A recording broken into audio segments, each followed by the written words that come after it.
It'll be interesting.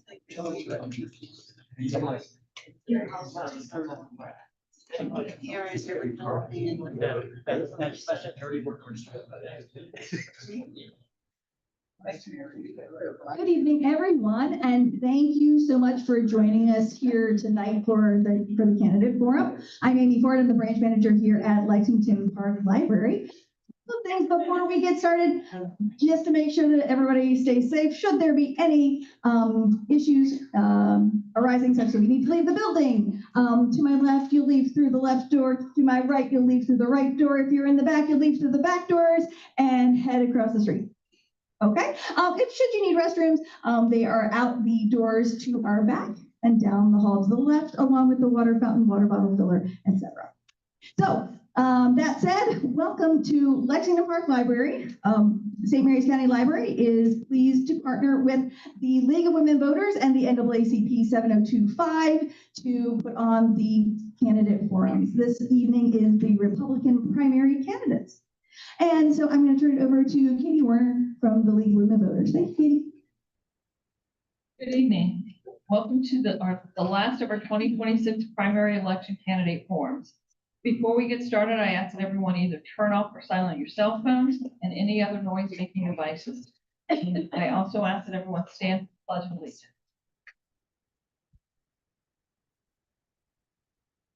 I pledge allegiance To the flag of the United States of America and to the republic for which it stands, one nation, God, indivisible, with liberty and justice. Thank you.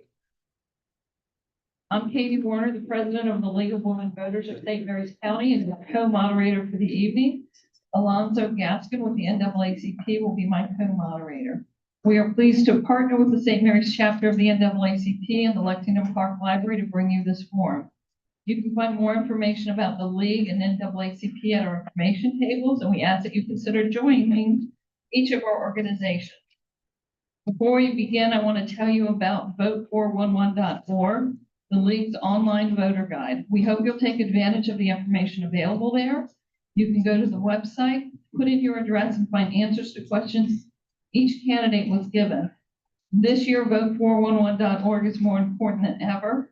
The Congressional District 5 seat has 25 Democrats, 4 Republicans, and 4 other candidates on the ballot. Each candidate on your ballot is given a set of questions to answer, and the answers are published in one place, vote411.org, just as the candidate responded. That means if they didn't spell the word right, it's in there. In addition to coming to the forum such as this one, it's the best way to learn about the candidates so you can make an educated decision on who to vote for. Important dates to remember: June 11th, early voting begins. There are 3 early voting sites this year: Bay District Volunteer Firehouse, Hollywood Firehouse Main Building, and Mechanicsville Firehouse. Early voting ends on June 18th. June 23rd is Election Day, and the polls are open from 7 a.m. until 8 p.m.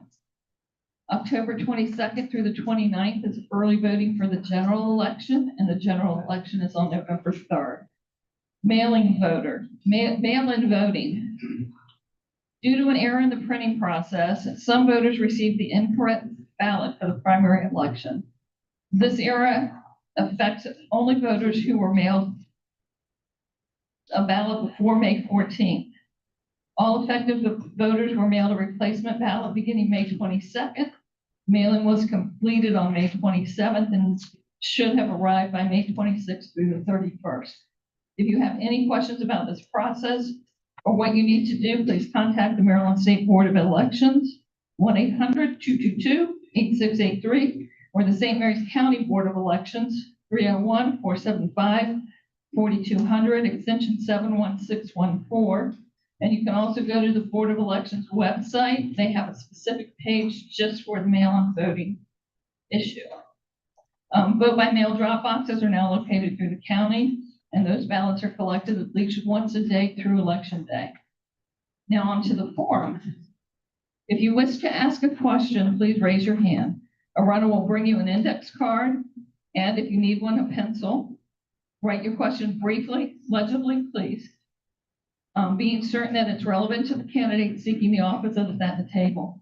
At the top of the card, write the name of the individual you want to address, or if you wish to ask every candidate, write all. Follow-up questions must also be submitted on cards. When you're finished writing, you can hold up your card, a runner will collect it, and take it to the review panel. The review panel will examine each question to be certain it's legible, appropriate to the office the candidate is seeking, civil and stated politely. And we ask that you hold your applause until all the candidates have answered all the questions asked of them and made their closing remarks. Tonight, we will be addressing the candidates for the following primary election races. House of Delegates, Legislative District 29C, County Commissioner President, County Commissioner District 2, and County Commissioner District 4. Each candidate will begin with a 3-minute opening statement before we begin questions from the audience. Candidates will then have 1 minute to respond to each question asked. When the question period is over, each candidate may make a 2-minute closing statement. Our timer, Carolyn Trosback, has a computer timer and will signal the speaker with a yellow card at the 30-second mark and a red stop card when time is up. The speaker may finish a sentence, but nothing more. Remember, this is a respectful occasion, and we ask that you compose your questions in a civil manner and do not express support or opposition for any of the candidates during the forum. And we ask again to hold your applause until the end of the evening. Now we're going to have the candidates from House of Delegates, District 29C, James McQueen and Todd Morgan, come up to the front.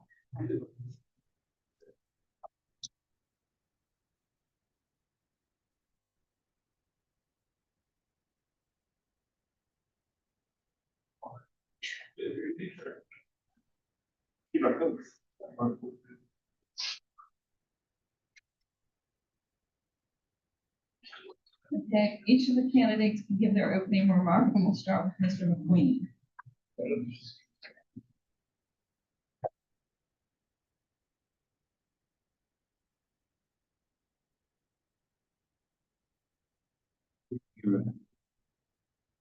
Just real quick, since I'm in the same area, so I'll give a little background about me so you understand where I'm coming from. I'm running for 29C, which is across St. Mary's and Coward. I live in Coward. And I just want to take a few minutes and let you know. So I was born in Bethesda Naval, grew up in several parts of Maryland, and have a real appreciation of how varied and connected our state is. Some of my best memories were summers spent at Chesapeake Ranch Club. Later in life, I married into a large Calvert family, 134 relatives, local. Our roots are deep, runs in the region. Even during the times that I've been away from Southern Maryland, it's always felt like home, and my heart has always been here. Started work young. I became an apprentice in printing and worked my way up to leader and vice president of technology for a multi-billion-dollar company. Those experiences taught me a lot about leadership, accountability, and what happens when you make decisions far away from people who feel the consequences. I lived in Maryland, Virginia, and Pennsylvania, so I understand the 3 different structures of the states. I put my roots back here in Lusby, but from Coward back in 2015. Since service has always been a part of my life, volunteered for decades, spent more than 10 years with the youth programs and the Boy Scouts. I served the community. I'm a planning and zoning commissioner currently. I'm a county election judge, elected member of the County Republican Central Committee, and also a member of the St. Mary's Republican Club. And one of my mottos and what I've been doing for a while is I've been doing classes on Constitution. I'm a part of COS. In COS, we had over 4,100 petition signers in Southern Maryland. I spent all the time at all the different venues, and we collected this over a couple of years. We're the largest group in the state of Maryland. Also, I spent a lot of time testifying in Annapolis for many different bills and doing constitutional literacy courses. So I understand government. I've been around a while, and I wanted to give you a little bit of my background. And the other thing is, why am I running?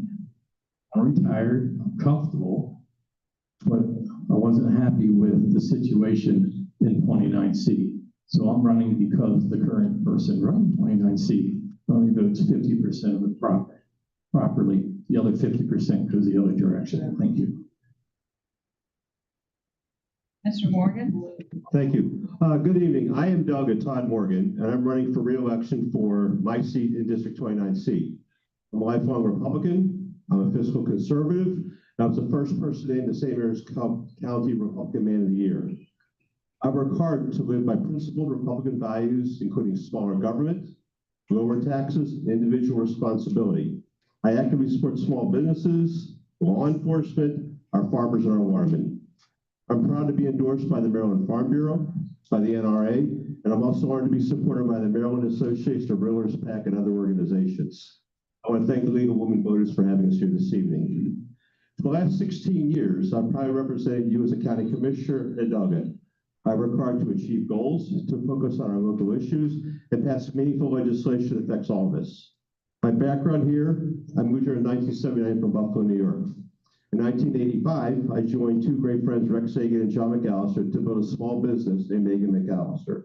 We became one of the most successful defense contractors in St. Mary's County history. I was a college professor for over 20 years at multiple universities and taught over 125 classes during that period. I've served on numerous boards and civic organizations, including being the president of Southern Maryland Navy Alliance for 6 years. Most importantly, I married my wife, Maria. We raised 3 kids, Lori, Andrew, and Megan, and they're now grown and have highly successful careers in their own fields. My campaign is simple. I focus on 3 core issues: affordability, energy, and accountability. They tie together. When I joined the legislature in 2022, we had a $5 billion surplus. In less than 3 years, we had a $1.5 billion deficit, reckless spending, and no accountability. The budget increased by $3 billion this year, from $68 billion to $71 billion. And your incumbent team of 29C, or District 29, of Jack Bailey, Matt Morgan, and myself, have fought against this craziness. Maryland's residents are being forced to choose how they spend their money as Annapolis drives higher taxes and fees on all of us. Savings is now almost an extinct idea. Electrical costs go out of sight as the green agenda is forced down upon us. Burdensome rules and regulations hinder growth and economic prosperity for everyone. Accountability is getting things done for you. During my time in Annapolis, I've passed 14 of the 19 bills I've introduced. I've worked on numerous other bills, and I'm the deputy whip of our caucus. I've advocated for many organizations, and I've successfully brought home much needed money for multiple projects throughout the county and within our district. I'm here, as I always have been, is to serve you, and I look forward to this evening's discussions. Thank you. And we'll start the questioning with Mr. Morgan. What, if anything, would you do to restore professional mental health services for students and staff in the schools? To restore? So it says restore. Restore. Well, the question is interesting and from the point of view of what the Maryland State Legislature is going to do. I think you have to understand, being a commissioner, being a delegate, you have 2 different worlds you have to live in and understand the differences between them.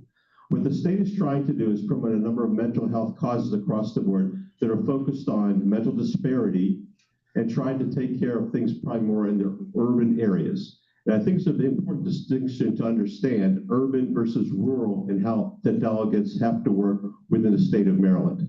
I think what we will see over time is that the state health department and the state health committee headed by Delegate Bagnall is trying to focus themselves on find more ways to reform. We're trying to find less ways to spend money. And that becomes awfully complicated at the end of the day because for mental health reform to take place, it's going to take money. And money is something that Maryland just does not have a lot of right now. Thank you. Mr. McQueen, same question. So One of the questions I have, also the state pushes back the health department in the county. And so we got two counties in this district. And the health department cost that the state talks about ends up being a county cost. How can we get that fixed? Because first of all, the state is directing counties on what to do, and we have to follow through. So we need help in that area. The other thing too, this past year, the state whipped out a lot of money out of the disability fund. And all that money disappeared. That money is helping the kids that have autism and all the different issues that we have around here. And it's not being taken care of. And that's a fight that has to keep happening to get the money back. I have a grandson that has autism. I understand the situation. And he just graduated high school. So with help, it's possible. We'll do the next one. This question is for Mr. McQueen. What qualifications do you have for this office and what do you hope to achieve? Well, the last 5 years improves my qualifications with me working with medical groups and also being part of the county government as a planning and zoning. My goal is to help our current groups that are voting and fighting over there. It takes a group, a team effort. This year, there's been more positive things happening on the Republican side, and I'm here to help increase that positive flow. This question is for Mr. Morgan. What are some of your achievements as delegate? Is there something you hope to achieve in another term? Thank you. I think I said earlier I have passed 11 of the 14 bills I've introduced. The bills range across a wide spectrum of healthcare issues, working to save young children, babies' lives on the Krabbe disease. I've worked hard on the waterman issues for shoreline restoration programs.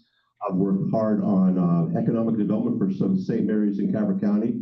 I've continued to work with my colleagues to have grants brought down here to support organizations such as Solomon's Fire Department, Bay District Fire Department, the list goes on and on.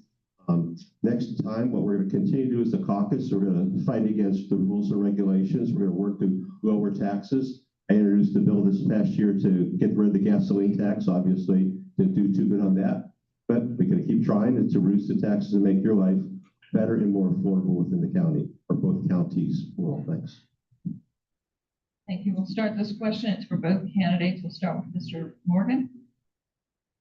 I'm hearing Republicans saying we must tell the state no. What does this mean to you? And please provide an example. We must say no.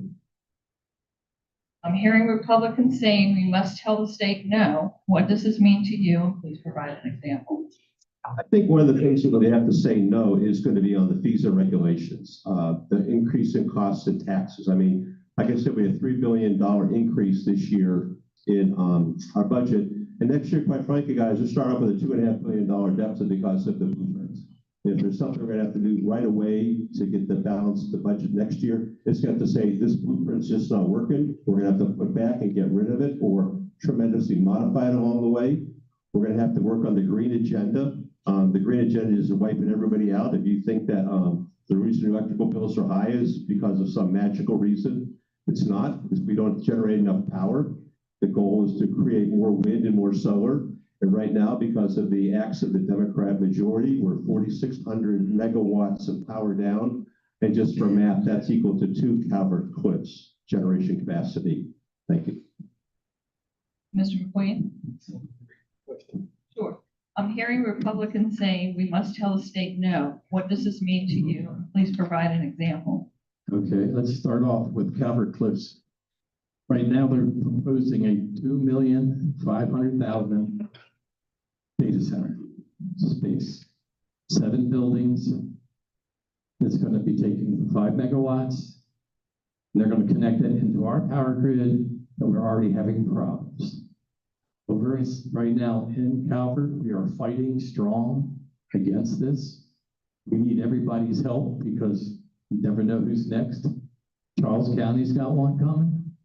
There's another fight that they're coming for a second one in Calvert. We're talking about putting it on land that is environmental issues right next to the power plant. So guess who gets the generation first?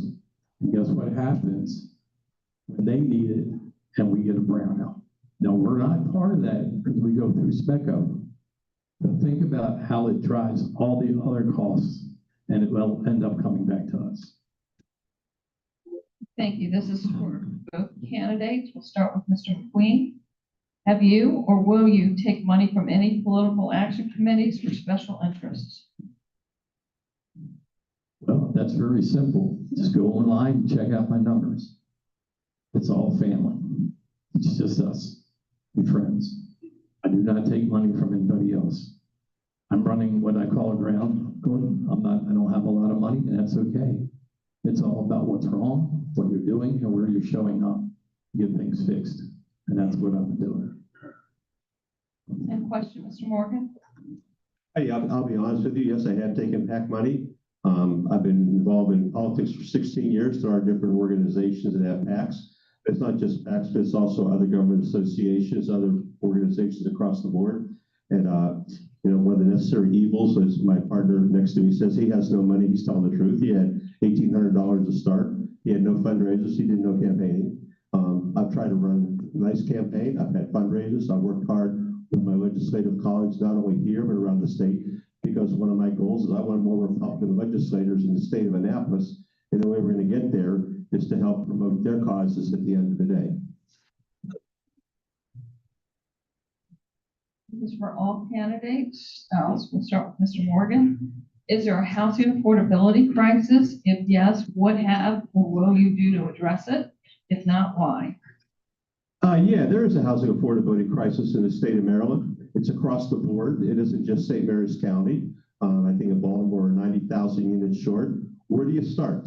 Okay, we can start with interest rates. We can start with the fact that many people bought into their houses a number of years ago at very low interest rates. They're stuck. They can't move out. They can't move up. So they got what they got. We're going to be at the fact that because of that, there's limited supply. Supply creates demand. Okay, the demand is there, but if people aren't willing to sell their houses and the housing prices are high, there's a cost there. We have infrastructure demands across the board. You have roads to consider, you have water and sewer to consider, you have septic to consider. You have a comprehensive plan as a county commissioner. You have to take into consideration, okay, what are we going to do? We have development districts, we have town center districts, etc. If you want to have housing, it's got to be put somewhere where the water and the sewer are. If you want a rural character of the St. Mary's County, the county commissioners and the comprehensive plan make that decision. This is not a delegate decision. The delegate decision is being made up the road where they want to be able to have affordable housing near major metro mass transit stations. Mr. McQueen, same question. So affordable housing hits everybody. If you look at it today, I just got finished helping my daughter and her husband get their first house. Back in the day, we were able to have a house one-on-one job, just me working. Today, it's hard for anybody to get a house with 2 jobs at the cost levels it's running. That's all being driven by taxes. It's all being driven by a lot of different factors. Just think about it. Our kids have to put out twice as much to get it going. And we have to be there for them. We have to look at a lot of different ways to help them. I was lucky enough to help them, but I also planned for it.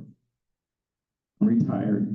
All I do is live on Social Security and a little bit of retirement. And I'm still able to help. That's what we do in our world. And that's what I always try to do with all my family. So if we help each other and we work at the state levels, but we've got to stick as a group at the state level. Okay, Mr. McQueen, I'm going to ask this question of you first. District 29 incumbents have struggled, refused to sponsor meaningful bond bills. Will you pledge to expand use of this tool?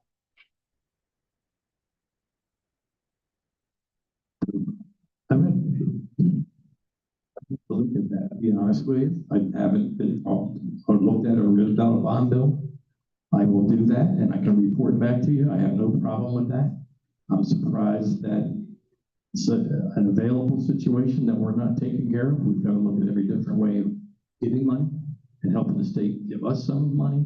And how, because one of the things you do remember, the state is definitely not happy about our county structures. And it's been that way for a while. So we have absorbed a lot of costs from the states. And one of the things that I'm trying to help reduce is also the cost over in Calvert. Because Calvert County actually cost is higher than St. Mary's to run the government. And it doesn't make sense considering the difference in the amount of people and housing that you have here and where we are. And that's another process. Thank you. Mr. Morgan, same question. Yeah, thank you. I've been happy to sponsor legislative bond initiatives since I've been up there. The bottom line is this: the state is going to put X number of dollars into a pot for the House and for the Senate. It's going to spend that money on legislative bond initiatives. Either I can support legislative bond initiatives, which bring your tax dollars back to you, or I can say, no, I'm going to stand on a principle like the Freedom Caucus and say, no, we don't want to do that because that's taxpayer dollars. And that money's going to go to Prince George's, Baltimore City, Montgomery County, etc. So I've been proud to have bond bills down here. I got a $50,000 bond bill for Greenville Estates this year, the Greenville State Park. We've been able to get money for the Solomons Volunteer Rescue Squad, for Anne Marie Gardens, for Bay District Fire Department, for Valley Fire Department, because those are all great organizations that you all support. And there's things that they need that they just can't keep continuing to afford. So as long as the money's going to come from the state and we can get it down here, I'd much rather support people in 29C and in District 29, St. Mary's County, or watch that money go up the road somewhere else. Okay, this question is for both of you, and we'll start with Mr. Morgan. What is your position on flock cameras that monitor the movement and location of St. Mary's County residents who have not in any way accused of criminal activity? What do you know about them in terms of taking photos of cars and license plates or facial recognition? Thank you very much. It's a great question because that goes before my committee the whole time. I'm the deputy whip for the Environment and Transportation Committee. And over the past couple of years, there's a tremendous push for camera across the state. However, a couple of my friends, Senator Love and Senator Hester, are big ACLU fans who are against for facial recognition. So much of the legislation that's been passed over the couple of years does support cameras and red light cameras and speed cameras, but it does also take into consideration not having facial recognition features. And if there's any with a facial recognition feature, it's going to be gone within 48 hours. They do track the license plates, and one of the biggest problems they're having up there is with rental cars. And how do you track down and get the money for rental cars when people are running red lights, speeding on roads, etc. Mr. McQueen?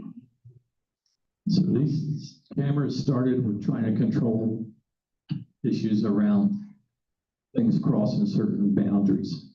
So in Calvert County, they started using cameras along the beach road out to PG County. The majority of the times when people get pulled over for problems, they have guns and drugs in their car. And that's a big issue. What is a bad issue is Flock. Okay, so Flock is a company. Right? And you sign up with the company. We should not be signing up for Flock. Flock is also at your big box stores, watching you, tracking you. And a lot of people don't know it. Flock is a constitutional issue on our privacy because they're gathering all this data and it's all about who's there, who's where, and what's going on. That has nothing to do with safety around who's coming in and out of your county and speed issues. This question is for Mr. McQueen. Why have you stated that the delegate for this seat should be from Calvert County and not St. Mary's County? Actually, we're a split district, so one of us is going to be running, for the position. Why does it have to be Calvert or why does it have to be St. Mary's? It's up to you, not up to me. It's not up to him. It's up to who you want in the office. I'm doing it in Calvert County because when I look at numbers and I look at things and I track a lot of different things, I'm looking at right now a report out of the government that Mr. Morgan's vote is 69% compared to the people of the rest of the group that are there in the 90s and the 80s when it comes to voting Republican issues. This question is for Mr. Morgan. How do you plan to make things affordable, your plan for affordability? Affordability is probably the biggest issue we have in Annapolis right now. First thing that we have to be able to start to try to address are the rules and regulations that encompass building and working for people at the end of the day.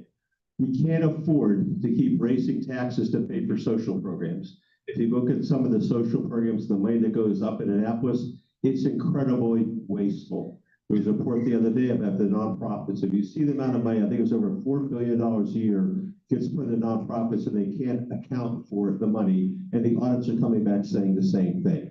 So if we're going to start to get affordable, we got to find ways to get cost of living down at the state level. And that's a state problem. The county commissioners have a whole nother set of problems down here when it comes to constant yield, schools, etc. My goal here is to try to find more ways to enhance the transportation trust fund so we can work on ways to fix the roads and the highways, which is something the state should be more responsible for, versus coming down here and telling you guys, well, the trust fund got cut by 25%, so you guys got to find a way to make it up. And oh, by the way, build the schools at the same time. This question is for both candidates, so we'll start with Mr. Morgan. Would you take any action to protect those innocent residents of this county who are being targeted by ICE? First of all, no one's proven to me yet that anybody is being targeted by ICE in St. Mary's County.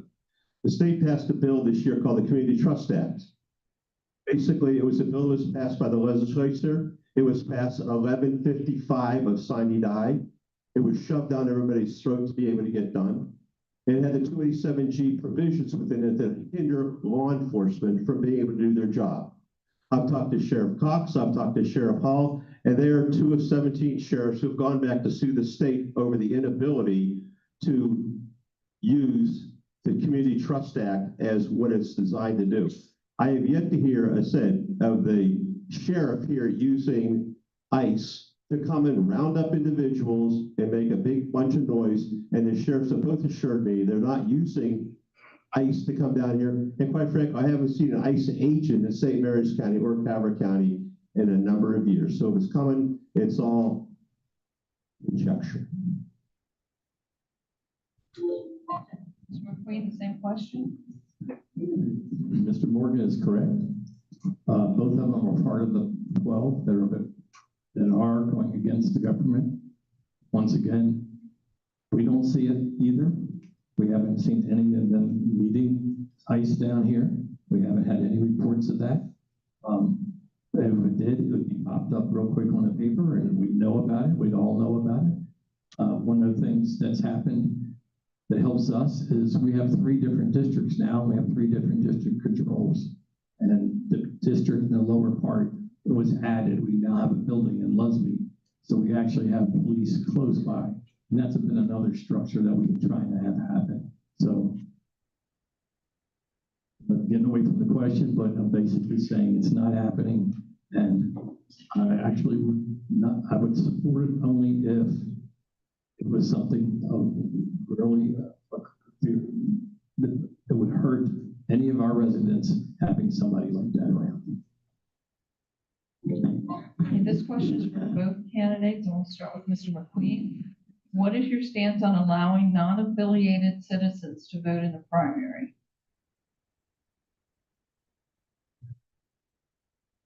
Well, once again, I think this goes back to state law. And the state is a 2-party system.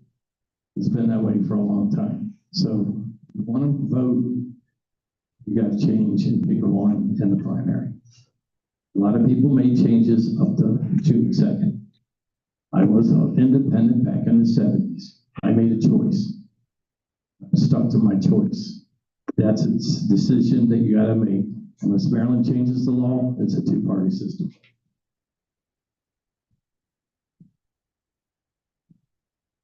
I think it's a funny question.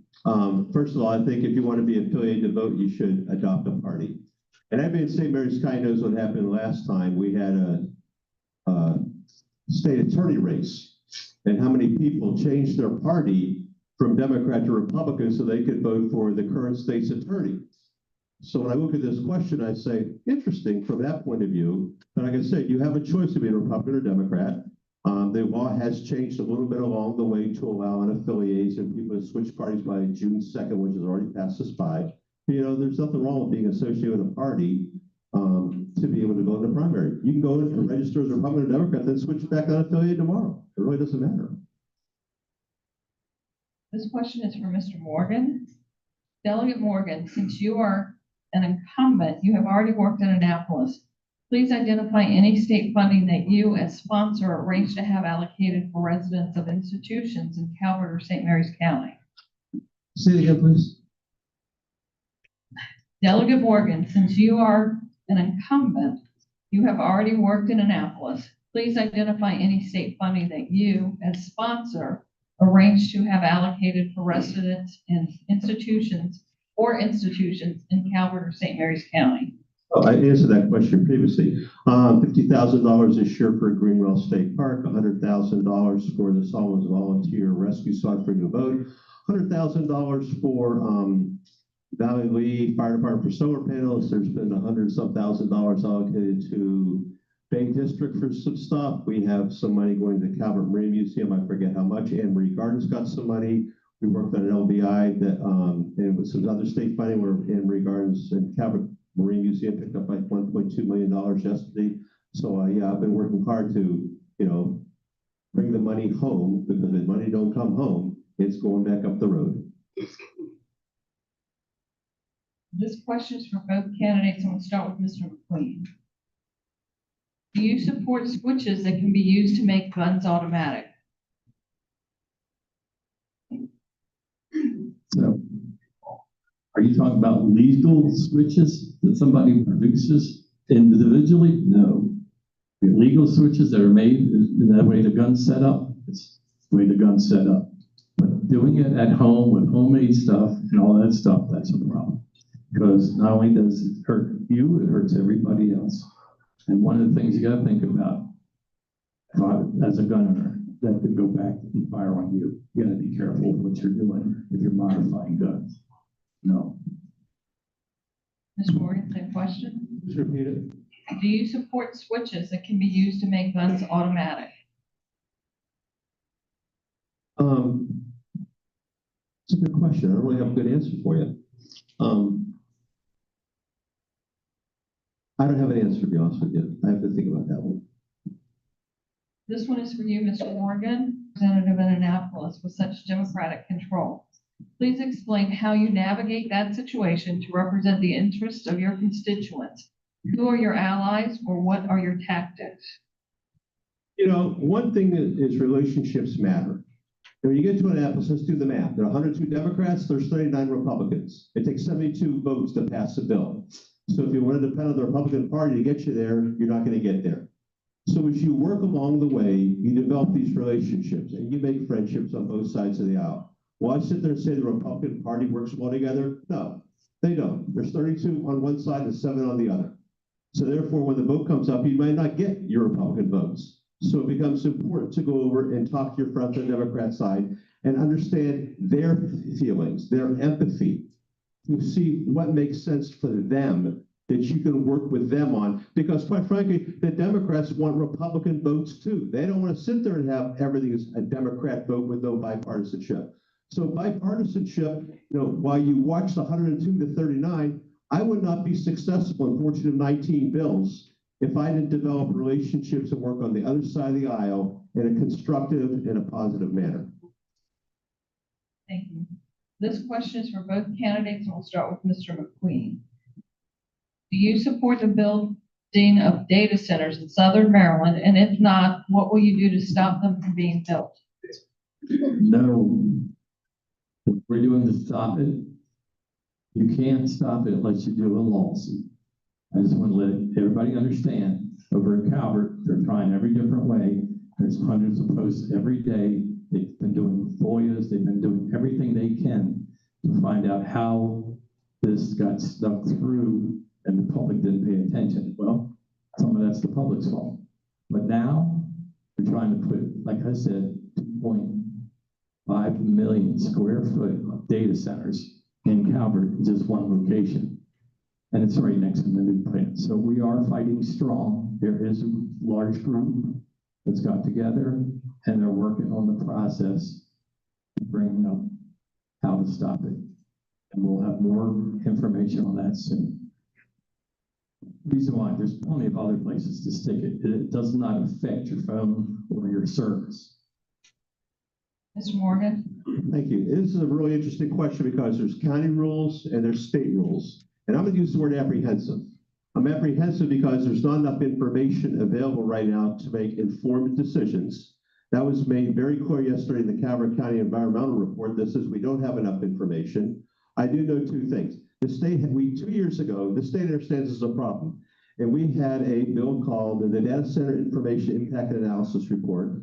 It's going to be due in September. We'll see what the report says in September because it affects the entire state. We know that water is going to be an issue. We know that electrical usage is going to be an issue. And we have to figure out how to handle it. And it just can't be on Facebook frenzy, which seems to be what a lot of people are reacting to right now. So I'm going to say I'm apprehensive. I'm not going to however, support the power requirements be passed on to the citizens. At the same time, I'm not in favor of the state regulating what we do because they regulate enough stuff already. And if they can find a way to do something to the rural areas at the opportunity of the urban areas, you're going to get it. Okay. This is a question for both candidates, and due to our time constraints, this will be the last question for this setting. We have a YMCA going in here shortly. Can you think of any reason why someone would not be for a facility like that? Mr. Morgan, so you. Okay, that's not a state delegation question, that's a setup question. And I'll say this very clearly. Everyone knows how I feel about the YMCA. I'm not changing my position one bit. It was funded with $15 million of taxpayer dollars. They had to raise more money. They got $1.8 million out of Hoyer, $75,000 out of the state. They're still short money. They hired a lobbyist last year to come up to Annapolis to try to get another $500,000 of funding. If the YMCA is going to be so supportive, then I'd like to see where the money that they were going to raise locally, because that was the speech I heard 6 years ago was going to happen. I haven't seen it, or you wouldn't be having the $500,000 lobbying request that came across Senator Bailey's to my desk last year. Mr. McQueen? It's kind of funny. So I came back from Pennsylvania, and they had an YMCA right in the middle of town because it's the only place they could have a pool. They had another pool, but it wasn't 100% supported by the government. It was supported by local people, local money, and it was used constantly. And it wasn't no huge place. It was just a good place for what they needed to do, and it worked out well. So it could go both ways. You got to be careful what you do, and it creates another burden. Who's going to pay the burden if you keep growing something large? Think about it. Thanks. Okay, now each candidate will give their closing remarks, and we'll start with Mr. Morgan. Thank you. I want to thank the League of Women Voters, the NAACP, and our library for sponsoring, and for all you guys who came out this evening, because a lot less here than there was last night. In conclusion, I will leave you some key thoughts. First, experience does matter. Experience is knowing the difference between the roles of county government and state government. It's being versed on multiple subjects across many disciplines and across a big bridge. It's about relationships. The relationships matter. As a question was asked before me, it's about building trust among individuals, organizations, and individuals who don't agree with you, but have a mutual relationship of trust and honesty. It's about relating and communication, the give and the take, and the compromises needed to build bridges for a successful community. It's about decades of accomplishments professionally, personally, and politically. It's knowing how others see you in that light and to look at you through all these lenses. It's about answering to your constituents. It's about constituent services. It's answering questions they can't find out. It's doing the research. It's about knowing who to call to get the answers and not get an answering machine or voicemail. It's about communications as to what's going on in a civil, honest, and respectful tone, and not through a generated medium or a spin doctor approach as some people use, something that sometimes the hard stuff is hard. It's my job to take that responsibility. As your delegate, I ask for your continued support. I ask for your vote, and know people are greeting you because I know you're not here to the three constituent delegates. You're here for the next discussion. So thank you. Mr. McLean? So I want to thank everybody for putting this together also, and thank you for inviting me. And actually, a couple of people didn't want to have this, but the time over there has been filled up with everything else. So what's my criteria? Where have I been? I've been up there for the last 5 years. I've been working on bills with people. I understand, and I know how to work across the board. I know how to work with a team that's actually leading a lot of different changes up there. A lot of things has to happen, but it's all about focus.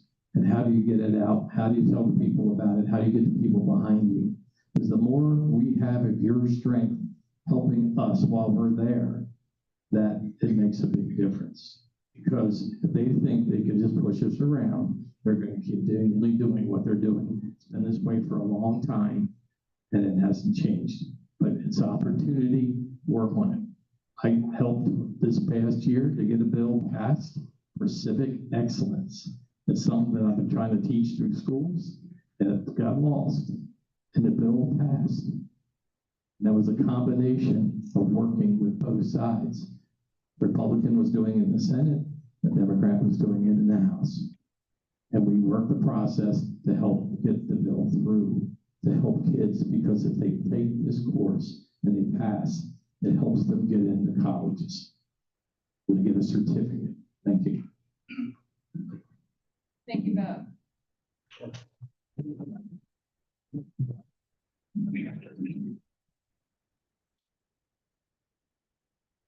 Now, can we get the candidate for County Commissioner President to come up?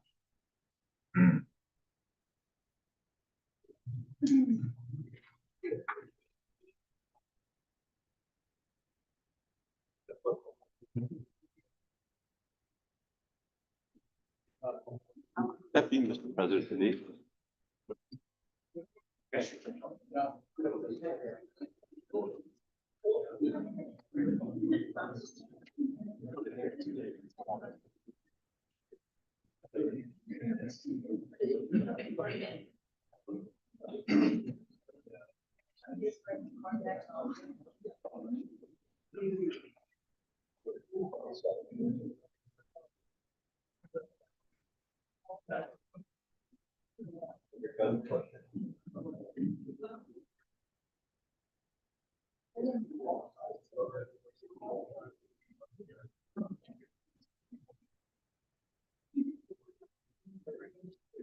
Yes, sir.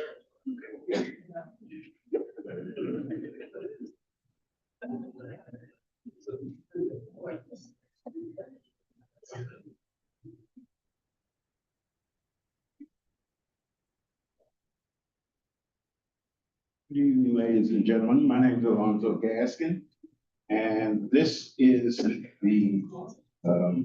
setting for the Commissioner President. We have 3 candidates. Each candidate will have a 3-minute opening statement, and we're going to start with Mr. Java. Thanks, Frank. Good evening, ladies and gentlemen, and thanks for coming out. I think tonight what I want to get across is that all of us up here are impassioned and want to do the best we can for St. Mary's County. So what it comes down to is who has the experience and the aperture of life that most closely resembles what you want. So we're each probably going to provide something slightly different. So I want to tell you a little bit about my background and growing up in St. Mary's County. I'm kind of a transitional generation, because when I grew up, the Navy was here already, but it was very quiet behind the fence. I started off as a young man in the very rural part of St. Mary's County, where people were staking tobacco, working on crabs, fishing, and that kind of thing. And so when I was 15 years old, I had my waterman's license, had a couple hundred pots, ran a trot line. The work ethic was strong with kids. You either went in tobacco fields or you went out crabbing. So I understand the rural heritage of this county and what the watermen and the farmers went through, especially through this transitional period. But I will tell you, while I was out on the bay working on the boats, I used to love watching the F-4 Phantoms flying over. And I thought, wow, those Navy airplanes are cool. And so I went away to college, joined the military, got out and then started working for Pax River. And over the years, I not only worked for Pax River, I started my first company here in 2002. I've owned and sold 3 companies since then and employed hundreds of people in St. Mary's County. And I'm very familiar with everything that goes on behind the gate because I was involved in every what they call an ACAP 1, which is a significant early evolution test program. But I wasn't just stuck in my career. I did a lot of volunteerism in the community. I had 3 sons. Probably, I think, 16 years of scouts, Boy Scouts, Cub Scouts, Weeblos, Venture Scouts, pretty much all of it. And then I also worked very heavy with the local volunteer boards. So I was the chairman of the Chamber of Commerce. I started working as the only person from St. Mary's County on a Wounded Warrior Initiative program up in Baltimore, helping disabled vets.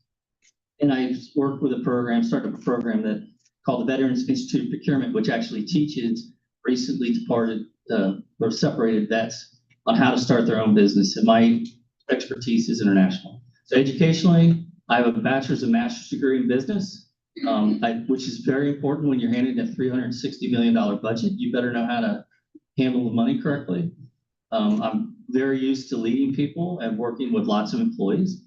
And I also was your county commissioner president for District 1 from 2014 to 2018. I'm hoping to come back, and I'd love to serve as your county commissioner president. Thank you.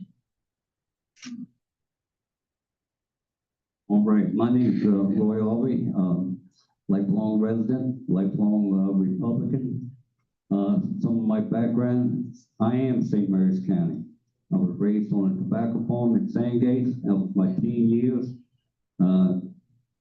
Educated through St. Mary's County Public Schools. I graduated from Chappaqua. After that, I joined the Army, served with the 82nd Airborne Division. Combat leadership, I was a squad leader when I was in the service. I was also captain of the baseball team, captain of the basketball team when I was in high school. So I'm a born leader there. I've never owned a company of my own, but my background as far as county politics, I go back from Randy Guys, president, Jack Russell, Tommy McKay, Julie Randall. I've been following county politics forever. There's very little that I don't know. And I watch all the meetings. I'm very well aware of what's going on in the county. As far as my community involvement, I've been a Little League coach, PTA member, Christmas and April. I'm a member of St. George's 100. I'm on the St. Mary's County Public Schools Ethics Committee. I was also a commissioner for the Housing Authority for 6 years. I was also commissioner for the Metropolitan Commission, where we worked hard and kept the bills down to the bare minimum. I was a graduate of the Sheriff Citizens Academy, St. Mary's County Government Citizens Academy. I'm a member of the Republican Central Committee, Republican Women in St. Mary's County, and the Republican Club. That's a little background. I think I'm more than qualified to lead St. Mary's County, and I'll pass it on. Good evening. I'm Greg Kaleric. I am not a lifelong county resident, but I have, excuse me, lived here for around 32 years. I grew up in Baltimore, a vastly different area than the beautiful place we all share right now. I came down to the college, graduated with an aquatics biology degree, went away for a bit. Now I worked for the state of Maryland for 31 years. Most of that time was with the Maryland Department of Environment. With my work with the Maryland Department of Environment, I oversaw all of St. Mary's County, sometimes some of Charles, and sometimes Calvert. So I've had a variety of experiences across local governments, dealing with the local issues, the state issues, and of course, our friends over at Pax Naval Air Station, as well as Indian Head, and some of the outer lying areas that people don't see too much in Calvert. I do have a little bit of experience across all county and government agencies within what we are dealing with in St. Mary's County. Now, I'm not as accomplished as my colleagues here with their various groups, their various servings, Kind of kept to myself, giving advice to people on the side, rather listening to, I'd say, the general public, dealing with their problems, solving their problems, and not really dealing with any fanfare or anyone really knowing about what I did. I'm a quiet leader. What I say it after much thought, rather listen and then speak. I don't like to come across as a know-it-all. I do like to come across as a generous person, a kind person, someone who's going to listen to all kinds of people, no matter your socioeconomic status, your color, your creed, your religion, or country of origin. I'm a Republican. I'm a Republican who's in the middle. I like to model myself after the great Ronald Reagan, and I would like to bridge the gap between what we have in politics these days. There's a lot of distrust. There's a wide gap in the left and the right. And I'd like to say that I'm going to bridge that gap and bring us a little closer. I think it's important in a small community like St. Mary's County that we all get along, that we look after our neighbor, we care about our neighbor. Thank you. Thank you, gentlemen, for those opening remarks. Our first question will be to Mr. Collier and Mr. Auld. And the question is, I saw you at St. Mary's College Housing Solutions Symposium. What did you think of this community engagement to address our county's housing crisis? What did they miss? Mr. Clerk? Okay. Excuse me. Well, I did not stay for the entire time. One, I wanted to get ready for this engagement tonight, and the symposium ran till around 4 o'clock. That would have given me a half an hour to run home. Few things I needed to do to get prepared. But what I will say is, I was left wanting. I thought the first three presentations, they were local people, and I was really there for the state to come down and share their wisdom with the county participants rather than hear from, I'm not gonna name their names. I wanted more from the state. I didn't really, there was one group, question and answer situation. That was good, but the beginning really, like I said, they didn't talk about anything we all don't really know. I'll leave it at that. I thought the presentation was good, learned a few things out of it. When I'm commissioner president, what I want to do from day one is have every development that's in the process being done now, the new board has to get a handle on what kind of development is going on, how much is going on, and then we can decide then what steps to go forward. We definitely need senior housing. We need workforce housing, however we want to call it. But I think the new board will get together and see what in the pipeline, and we'll go from there. Gentlemen, this question is for all, and we're going to start with Mr. Java. Do you support the building of data centers in St. Mary's County?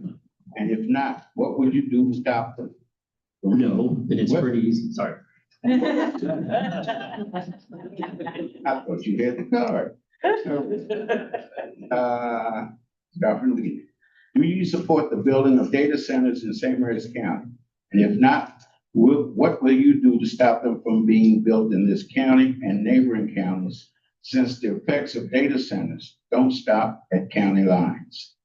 Okay, good question. So the answer is in St. Mary's County, no.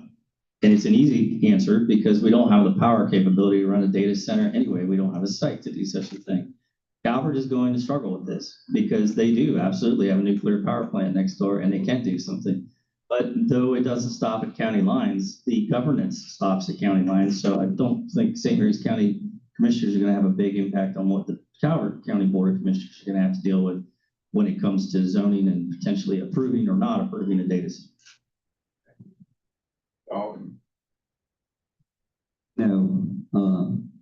first day in office, we're gonna try to pass a resolution to kill it right on the spot. So there'll be no data centers in St. Mary's County. Like my colleagues, I would also say no. I don't even think that we have the zoning to support a data center in the first place. There's really only one place I can think of that would house a data center, and that's state-owned land at the Elms State Park. But even that's out of the control of the county commissioners. So as far as county commissioners, I'd say no. And to reiterate what my colleagues have said, I don't think that we could cross the county line to go to Charles and tell them what to do. And I certainly don't think we can go over to the bridge and tell our friends in Calvert what they can do. Mr. Clark, this question is for all. We'll start with you. Should the county continue investing in the airport with most residents, when most residents don't get any use from it? Well, I believe the airport is at capacity for the moment. There is no way for them to expand unless, of course, they took out Lawrence Hayden Road again and took some property across the street. I believe the airport is there to serve as an engine of innovation and to assist some of the work going on PAX and Webster. I don't think the airport is neither good nor evil. I think the airport will one day kind of surprise all of us, and I think it's just beginning. I wouldn't say that the airport is for everyone at the moment, but you never know what the future holds. I don't think the airport runway is gonna be expanded any. I think it probably has capacity there, but there's a lot of good things going on at the airport. A lot of they got the drones there they're working on, and there's a lot of technology taking place. And I think Tom's the expert on it. Yeah, quickly, I'll just bring everyone up to speed. The airport is actually shutting down for a whole week because that total tail end has failed, and they have to take it all back up and start again. So we're not talking about airport expansion in regards to the length of the runway. I think a lot of people get fixated on that. Quick math equation though, for people in the county who are worried about county government wasting a lot of money at the airport. Only 5% of FAA projects are actually paid for with your tax dollars. They're paid for out of the FAA mostly, and a little bit out of state. But what we do have at the county's airport right now is 14 acres of donated land for expansion of building more hangars, a new FBO or field-based office where you refuel aircraft, and high technologies that are coming in. We had last week the first electric airplane landed at St. Mary's Airport, and they're looking to put charging stations in, et cetera. There's a lot of high tech coming out to the airport, and stand by. It's not just for people coming in for a $100 hamburger. That's a high innovation tech. Thank you. Gentlemen, this question is for all, and Mr. Jarvolo started with you. Registered voters are allowed to vote for commissioners not in their own district. Do you think this is fair? Why or why not? I'm ambivalent on that. I think there's been some concern that maybe if you're not voting for just the commissioner that represents your district, that somehow it keeps people from running for office. But I really haven't seen that. I haven't seen a lot of people deterred from running from office because of that situation. I do think it's a little odd. And there was some decisions done at the state level about potentially changing that, where you would, if you're in District 1, you would only vote for District 1's commissioner. Running for county commissioner president really doesn't affect me because everyone in the county would vote one way or another. But you know, things change over time, so we'll see. Thanks. I think the way it's run right now is pretty good, but if Annapolis passed a law that you would do in-district voting, I really don't have a problem with that. But I think the way it's run now is more than excellent.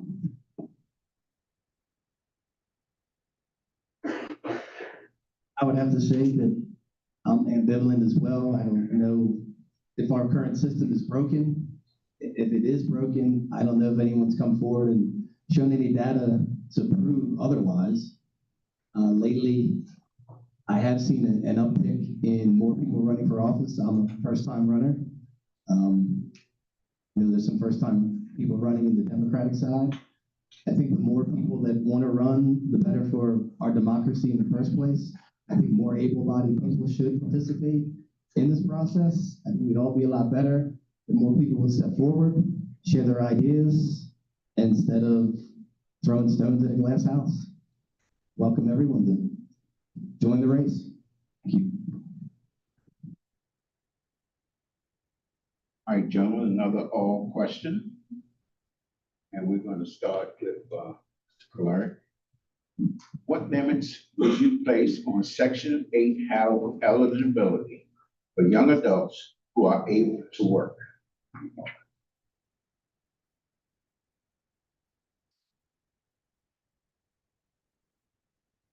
I don't know if that's a county commissioner president question.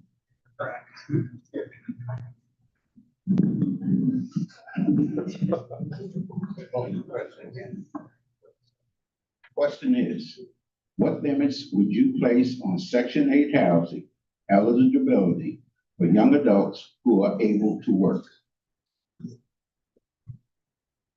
Well, I think in order to, on the housing authority and anybody that applied for Section 8, they were screened, and at times they were reviewed, the cases were reviewed to see what their status was, if they were working, if they were working, the rates, the rent would go up and stuff. But yeah, I don't have any problem with having some type of stipulation on it.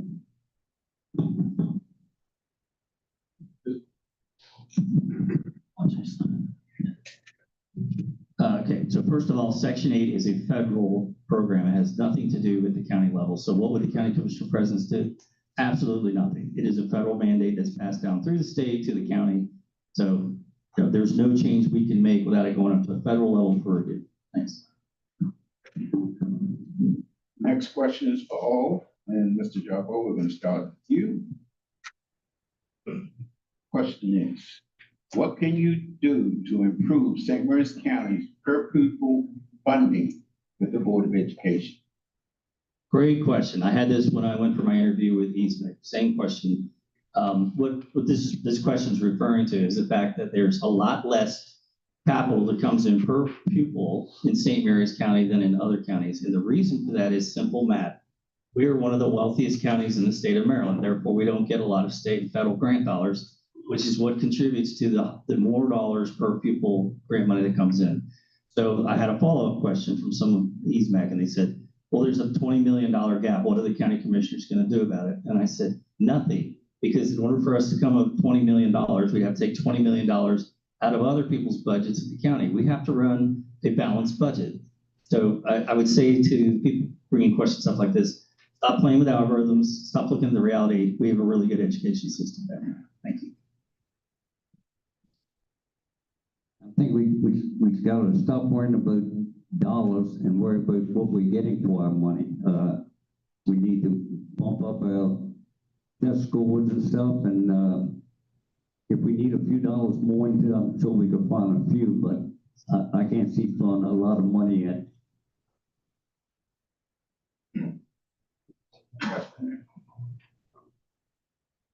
What can you do to improve St. Mary's County per pupil funding with the Board of Education?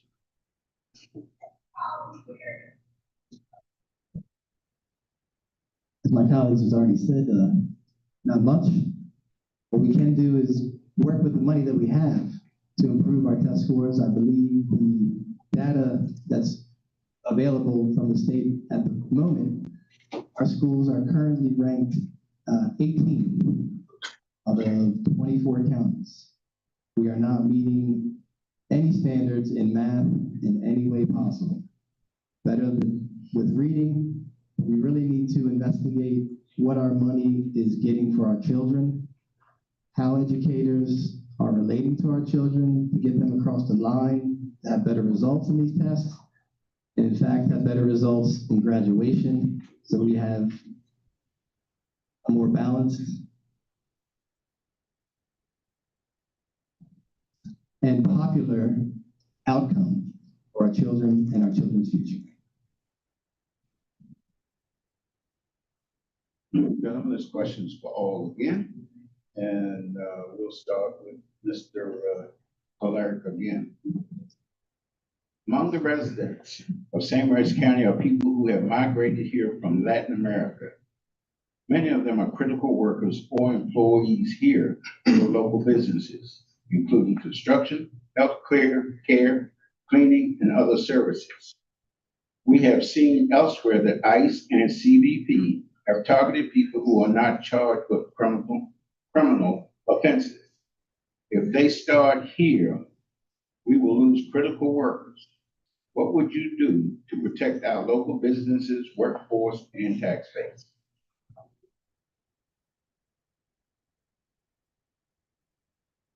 Again, this is not a county commissioner president question. Mr. Morgan had answered this earlier. I will say in my 31 years around construction in Southern Maryland, I've seen no sign of ICE. I have only seen a roofing crew get removed from the Tucson Naval Air Station when they were doing a bunch of roof jobs on military housing. So I'm around construction jobs a couple days a week now. I do see the workers that this question refers to, and none of them are afraid to go to work. They show up every day. I haven't heard anything from the business owners that speak about ICE showing up or any sort of immigration enforcement.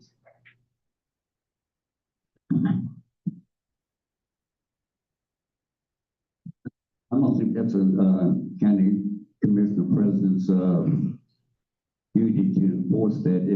If immigrants are here illegal, if it's illegal, you gotta follow the law.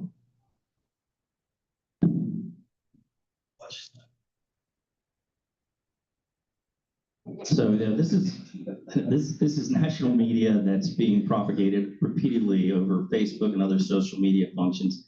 We do not have an ICE problem in St. Mary's County. They are not doing roundups in neighborhoods or anything like that. The only thing they had been doing until the 287 passed was the sheriff's office would let ICE know if they had someone detained who had broken the law.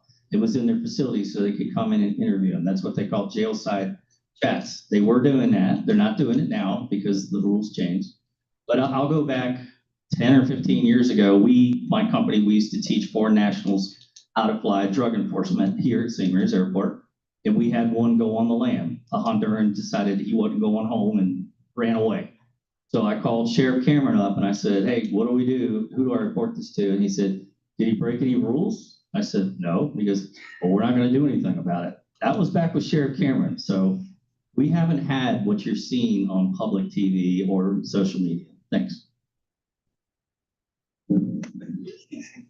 The next question is an all question, and we'll start with you, Mr. Jarbo. What, if anything, would you do to restore professional mental health services for students and staff in the schools?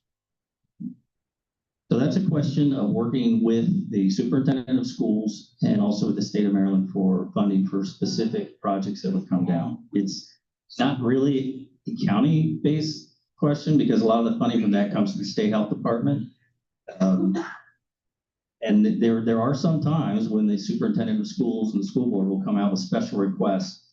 During my tenure as a county commissioner president, no one came to the board with that particular request, but we've had some. Every now and then we get special projects. And the key is communication. We just talk with each other. We understand what the problem is and understand what the money that we're potentially providing can actually affect a good answer to the cost. The county's getting 1.2 million from the cannabis, legalized cannabis. I would like to see that 1.2 go to the school board to reinstate the counselors that they had to lay off.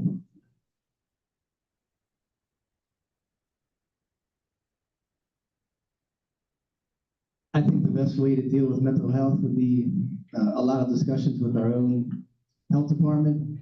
Talk to Dr. Mina, bring the superintendent into that same meeting, bring a few of the parents of the children who are suffering from these mental issues, and get down to the nuts and bolts of what's driving the issues, where's the trauma, how can the trauma be stopped,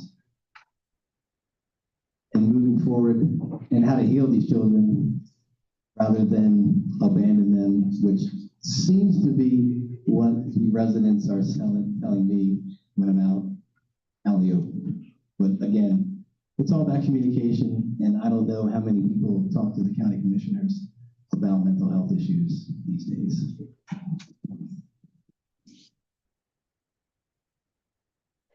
Question, Mr. Clark, we'll start with you. What is your plan regarding crime in this county? Well, I have been joking, I'm looking to bring peace to the peninsula. I believe that it's Sheriff Hall's duty to control the crime, and it's the county commissioners and the residents to assist Sheriff Hall and his deputies in that mission.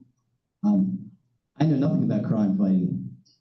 I know growing up in Baltimore, it's a completely different crime unit than we have down here. We're rural, we're a whole lot safer, but I think, again, Sheriff Hall is more than accomplished to handle these issues of crime. I think Sheriff Hall is doing a great job as far as county commissioners. If there's something that Sheriff Hall needs to better do his job, then it's up for us to try to find the funds to do it. But I'm not a crime fighter. Sheriff Hall's the expert on that. Yeah, I think the county commissioners are secondarily and tertiarily involved with crime fighting, right? So we do have some effect. We certainly affect the sheriff's budget. When he has a particular request, he needs to increase the number of officers that are on duty, et cetera. That does come in front of the county commissioners. So we have a vote on the funding of different things. He also brings interesting programs to us, as does the judge advocates for the different court systems for people who have had trouble with substance abuse and are in recovery and are making great progress. And the drug courts have been very helpful. And I also give a big shout out to the COPS unit, which is based out here on Great Mills Road. I did a ride along last time I ran for county commissioner, and it was interesting to see that while I was with the sheriff deputy, he was just pulling up and talking to who I normally would have probably thought they looked kind of rough, and I wouldn't probably said anything, but he knew them very well. And he said, "Hey, what's wrong? What's going on?" And they're like, "There's a pickup truck over there, and that guy's not from here, and he's got stolen goods in the car." And he did. Gentlemen, this will be your last question.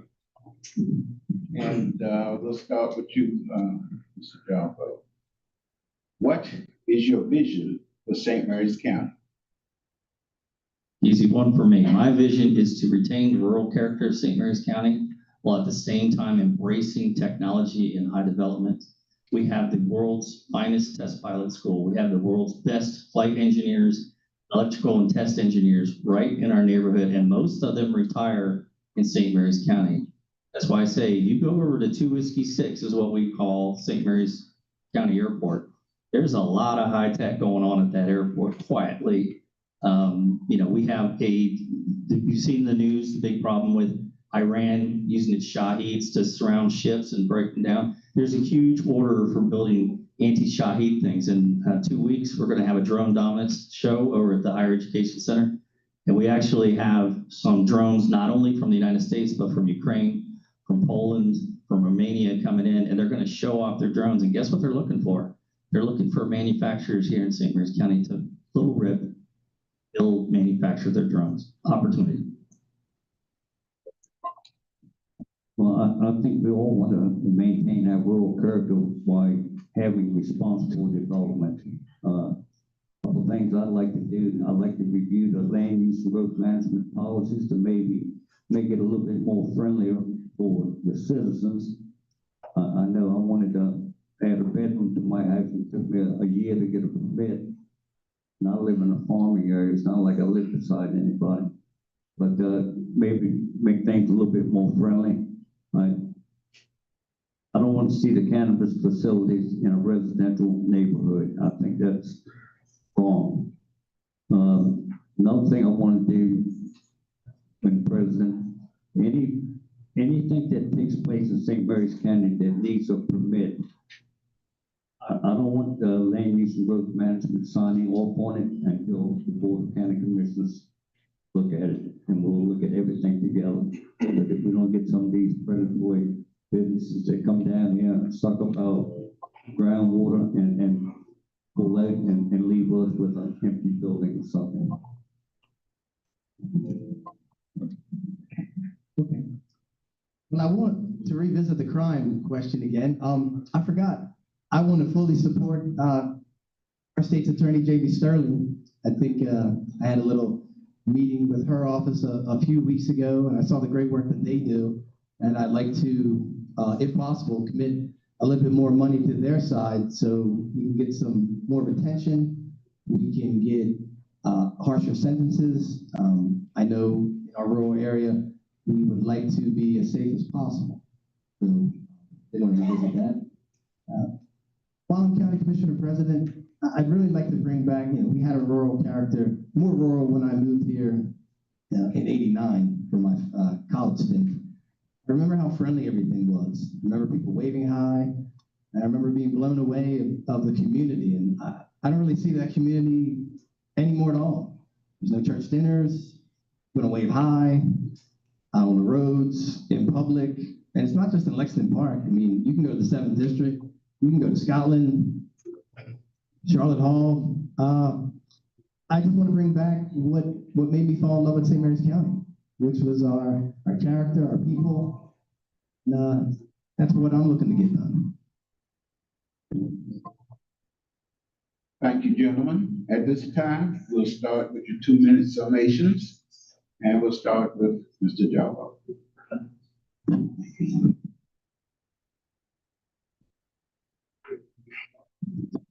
First of all, thank you very much to the League of Women Voters, NAACP, and the library for letting us use these resources. And thanks to all of you for coming out. It's going to be a long night. We still got 2 more sets to go through, and you're asking a lot of really good questions.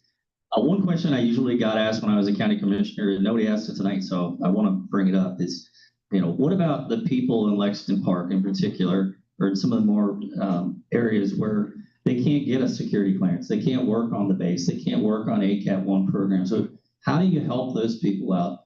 Man, do we have an opportunity right now, because drones do not require a security clearance to manufacture. We should be expanding the Airport Innovation District and even some sites here, what used to be the Enterprise District on Great Mills Road, but putting some light manufacturing together to put together these drones. And as I said, not only are the US manufacturers scrambling right now to come up with Shahed interceptors to take them down, because right now, I don't know if you know, but when we shoot a Shahed down, we're using Tomahawks, we're using $400,000 weapon to take a $50,000 drone down it. So it's crazy. And if you look at the Trump administration, he's put billions of dollars right now for anybody who can come up with a solution that's cheaper and more innovative. It can be rapidly manufactured. And we're seeing companies that can do this out of Connex boxes on ships, et cetera. And Navy is the #1 concern about this right now because of the Strait of Hormuz. So what would the people who can't get security clearances do? You're not going to work on a 5th or 6th or 7th generation fighter because you have to have a TSSCI to get on work it. But you sure as heck could put together drones because there's nothing classified about it. It's a flying target with explosive put on the end of it, and we could absolutely do that here in St. Mary's County. Thank you. Well, again, I'd like to thank the League of Women Voters, NAACP, and the library for hosting this. And again, thank you guys for coming out and listening to us. Some of the things I'd like to try to accomplish that might be out of the scope of a free vote commissioner meeting. I'd like to be able to cap property taxes at age 62 with no income requirement for our seniors. I also would like to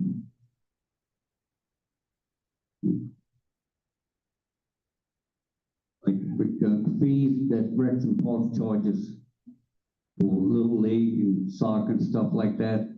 I want to reduce that by 50%, give us some type of break to our citizens right from the start. And I know all three of us sitting here would like to be able to waive a one and reduce taxes, but the new board, no matter who's president, they're gonna take a serious look at budgeting and spending. And maybe be able to work out something then, but, no, I think I speak for all three of us. We love St. Mary's County, and that's why we're here. And we'll do the best we can for St. Mary's County. I second that. I'd like to thank everyone for showing up. I would like to thank especially my wife, who allowed me to pursue this dream of representing St. Mary's County. Her sacrifices are many, and I really appreciate that. Thank you. I'd like to take a pause, with our housing issues. We still have the 2050 to resolve. I don't know if the present board of county commissioners is looking to tie that up in a nice bow or pass that on to the next batch next year. We'll see. I'd like to also investigate how we can take down that pesky debt that we've accrued over the last couple of years. Not blaming anybody on the board. It's just over the years that's creeped up. And I think it's time that we start looking at knocking it back down again. So that's what I want to accomplish as a county commissioner president. I want to revisit, there was a question last night, mentioned Scott Ostro. Scott has community meetings, we'll call them that, forums. I'm retired.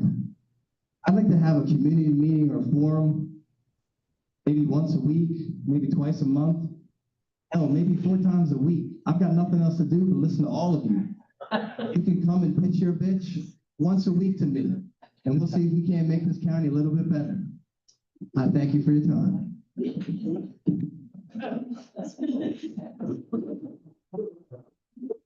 We want to ask the county commissioner president candidate and ask that the county commissioner for District 2 please come forward.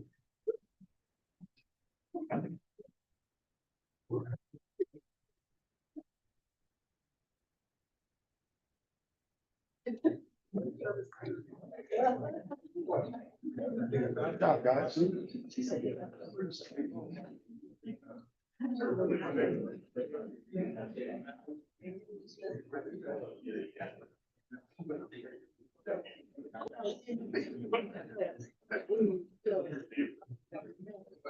How are you? Are you doing good? I was going to turn on you, see if you water.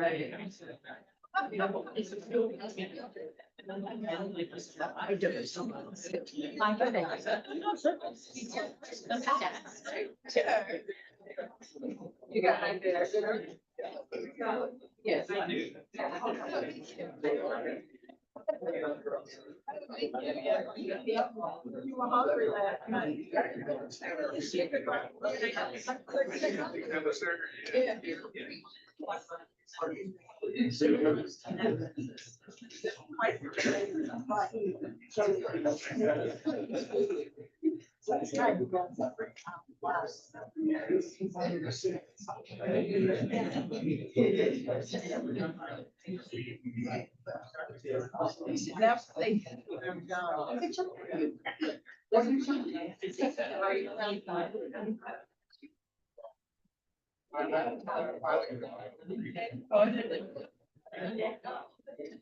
We get everybody to kind of quiet down, please. He's not gonna go outside. We're gonna go ahead and start with the opening remarks. Start with Mr. McKay. Evening, and thank you to the League of Women Voters for the opportunity and the NAACP for the opportunity to provide voters with information directly from the candidates here this evening. My name is Tommy McKay, and I am asking for your support to serve as county commissioner for the next 4 years.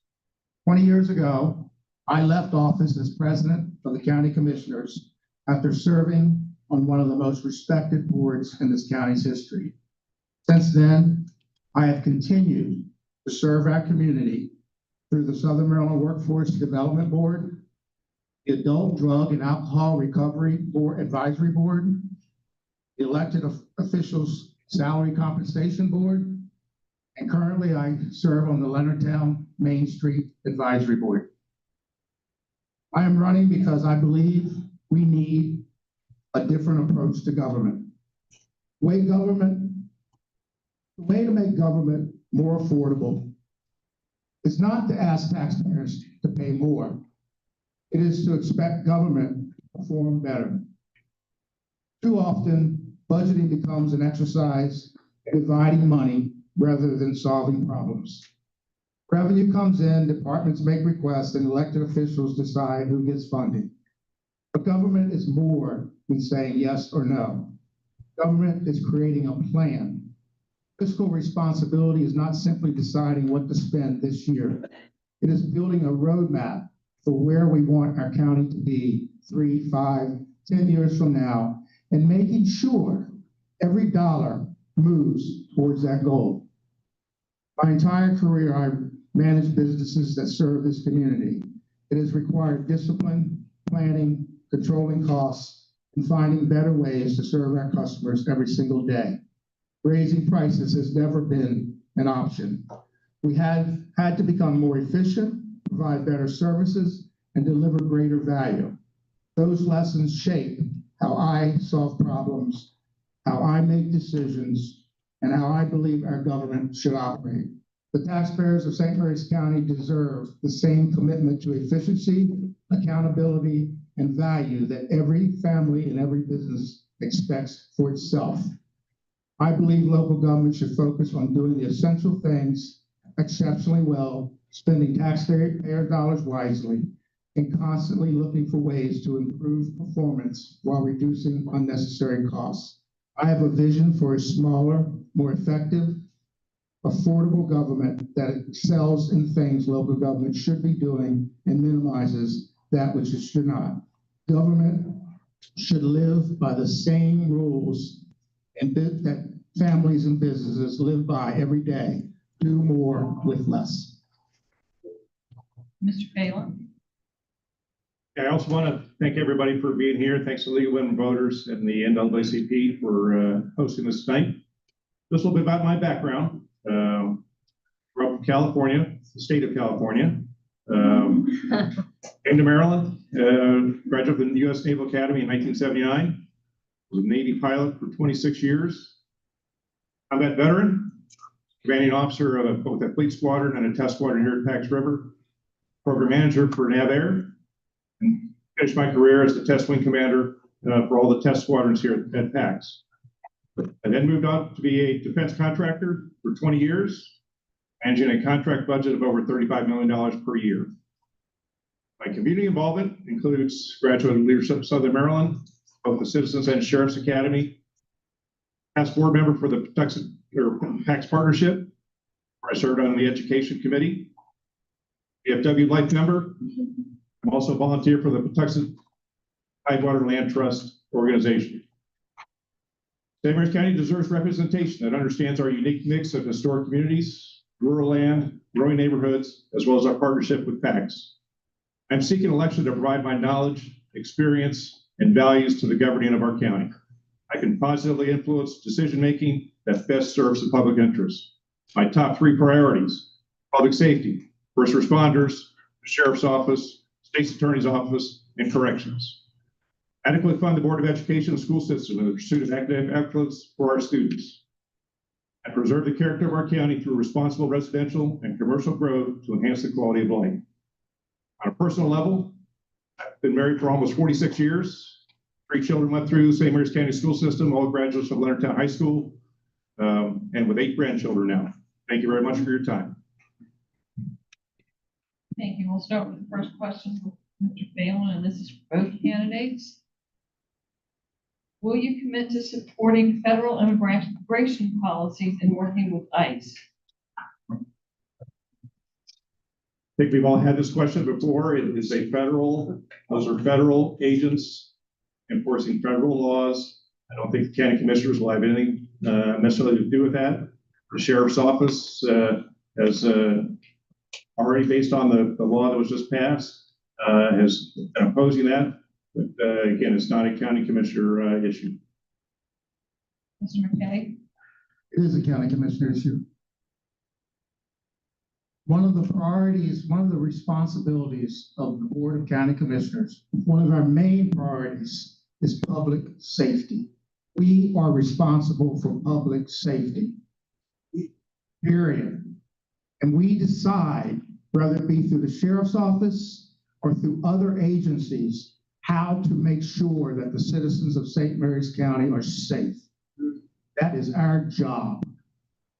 And whether it's state law or federal law, you come first. You, the citizens of St. Mary's County, are our priority. You are who we represent. We don't defer to any other body or any other organization. We fight for you. We fight for what's in your best interest, day in and day out. Okay? In terms of, look, I will go to battle to protect the rights of any legal citizen in St. Mary's County, but it is a county of laws, and we are going to defend the laws. This is for both candidates, and we'll start with Mr. McKay. What can you do to improve St. Mary's County's per pupil funding with the Board of Education? Thank you. So there's a lot we can do.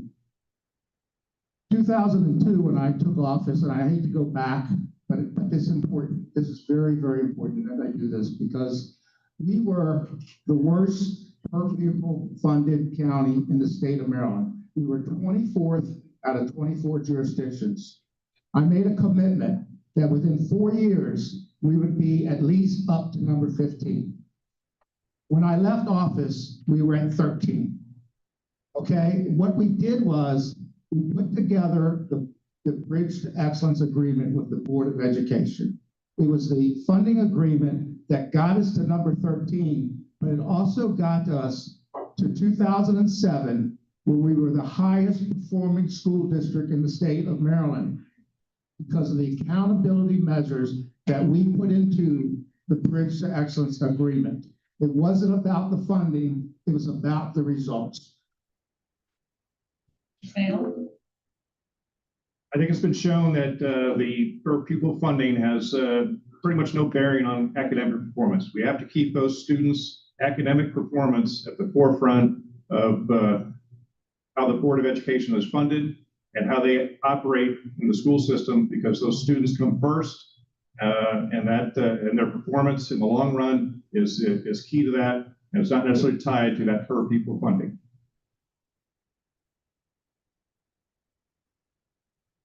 Next question is for all. We'll start with Mr. Phelan. Registered voters are allowed to vote for commissioners not in their district. Is this a good policy? Why or why not? I've heard arguments on both sides of this issue here. I feel that as a county commissioner, you represent the whole county, and I think each county resident should have a say in who those county commissioners are, get to know each of the candidates, and then make the appropriate vote. On the other hand, if it's if the state changes the law, I'll be happy with that, because I would still represent the county as a whole and not just District 2. Mr. McKay? So there's a basic principle here that we all have to recognize. The county commissioners act as both the executive branch and the legislative branch of government. We do not have two separate and equal branches. The county commissioners are both.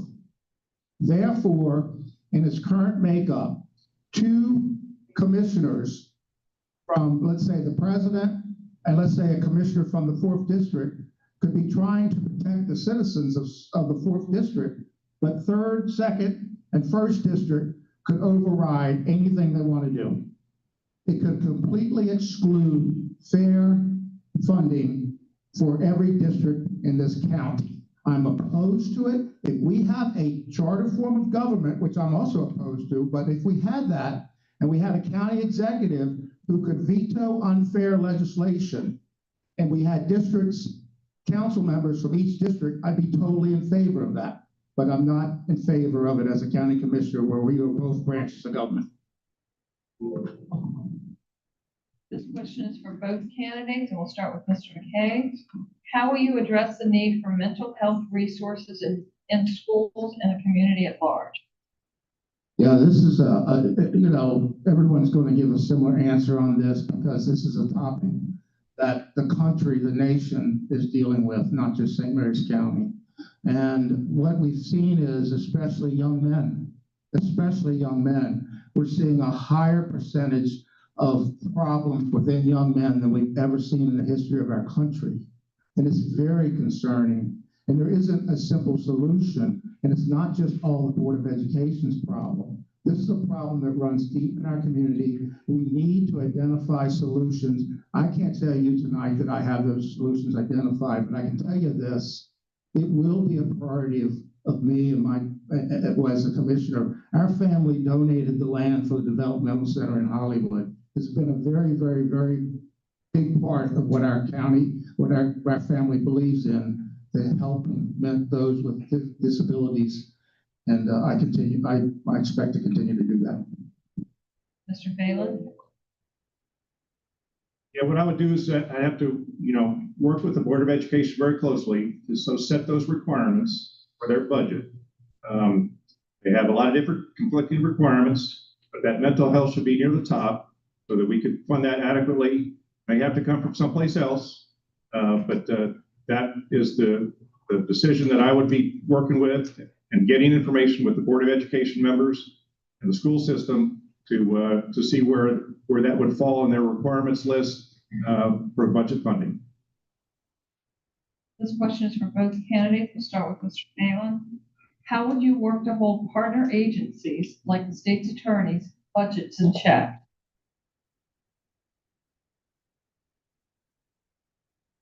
Well, it comes down to a detailed review of their budget and their budget request.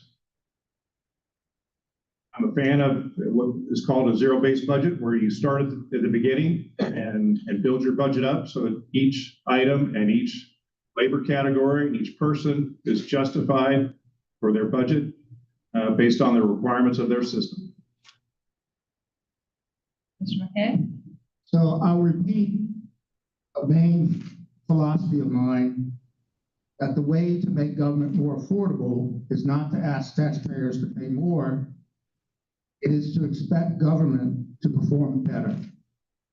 With that said, when it comes to the state's attorney's office, we have to make sure that our law enforcement agencies, all of them, have vertical integration that makes sense in terms of funding.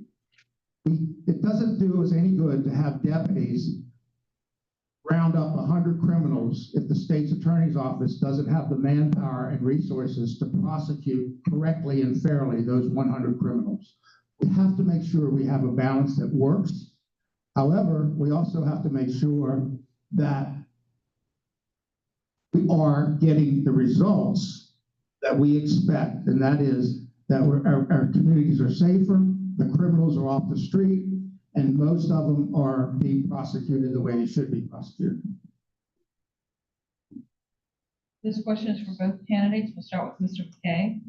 There have been multiple recent incidents where weapons were discovered in students' possession. As county commissioner, how will you make sure our schools are safe?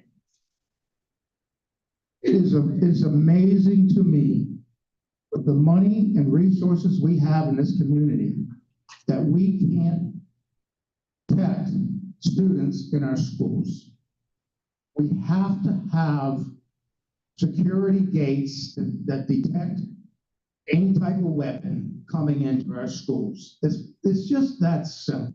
We have to put the money in place so that we know when there's a gun or a knife coming into that building, that we know that that's taking place. We do that in airports, we do it in governmental centers, we do it in courthouses. Let's do it in our schools. Mr. Phelan?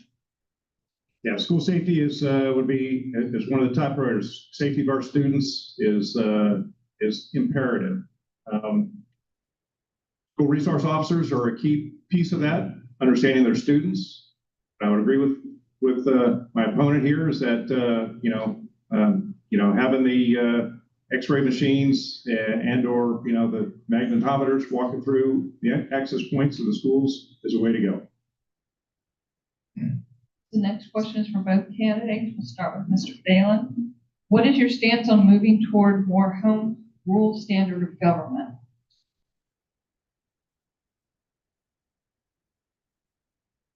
Home rule standard of government.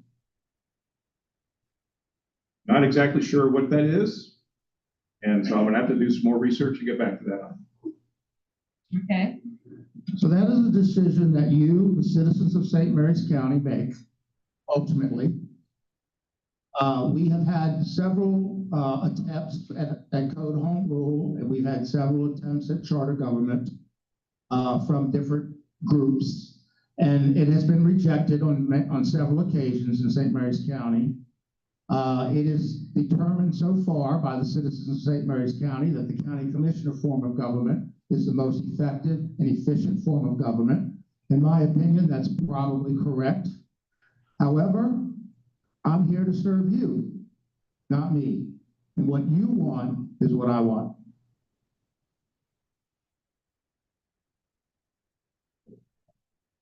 next question is from both candidates. And we'll start with Mr. McKay.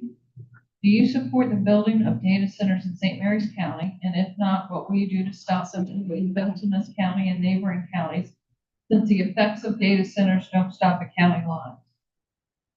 Yeah, I think that question was for the last board. Anyway,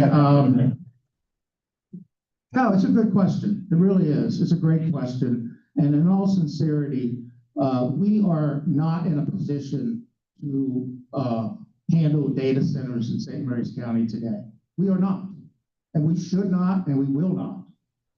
But as a fiduciary for the citizens of St. Mary's County, it's my job to always look to the future. It's always to look at what the possibilities are to make sure you understand the difference between truth and false, to make sure you have considered all of the options. What if 10 years from now, data centers are providing their own generating power and 20% of that power is going back to the grid in your favor? Does that make a difference? I don't know. But my job as a fiduciary for your tax dollars is to make sure that we're always looking at what would be the best scenario for you and then present that to you and make sure I understand what you want. Mr. Phelan? I think based on some of the other commissioners, candidates' answers there, I can flat out say that I would not support the development of data centers in St. Mary's County.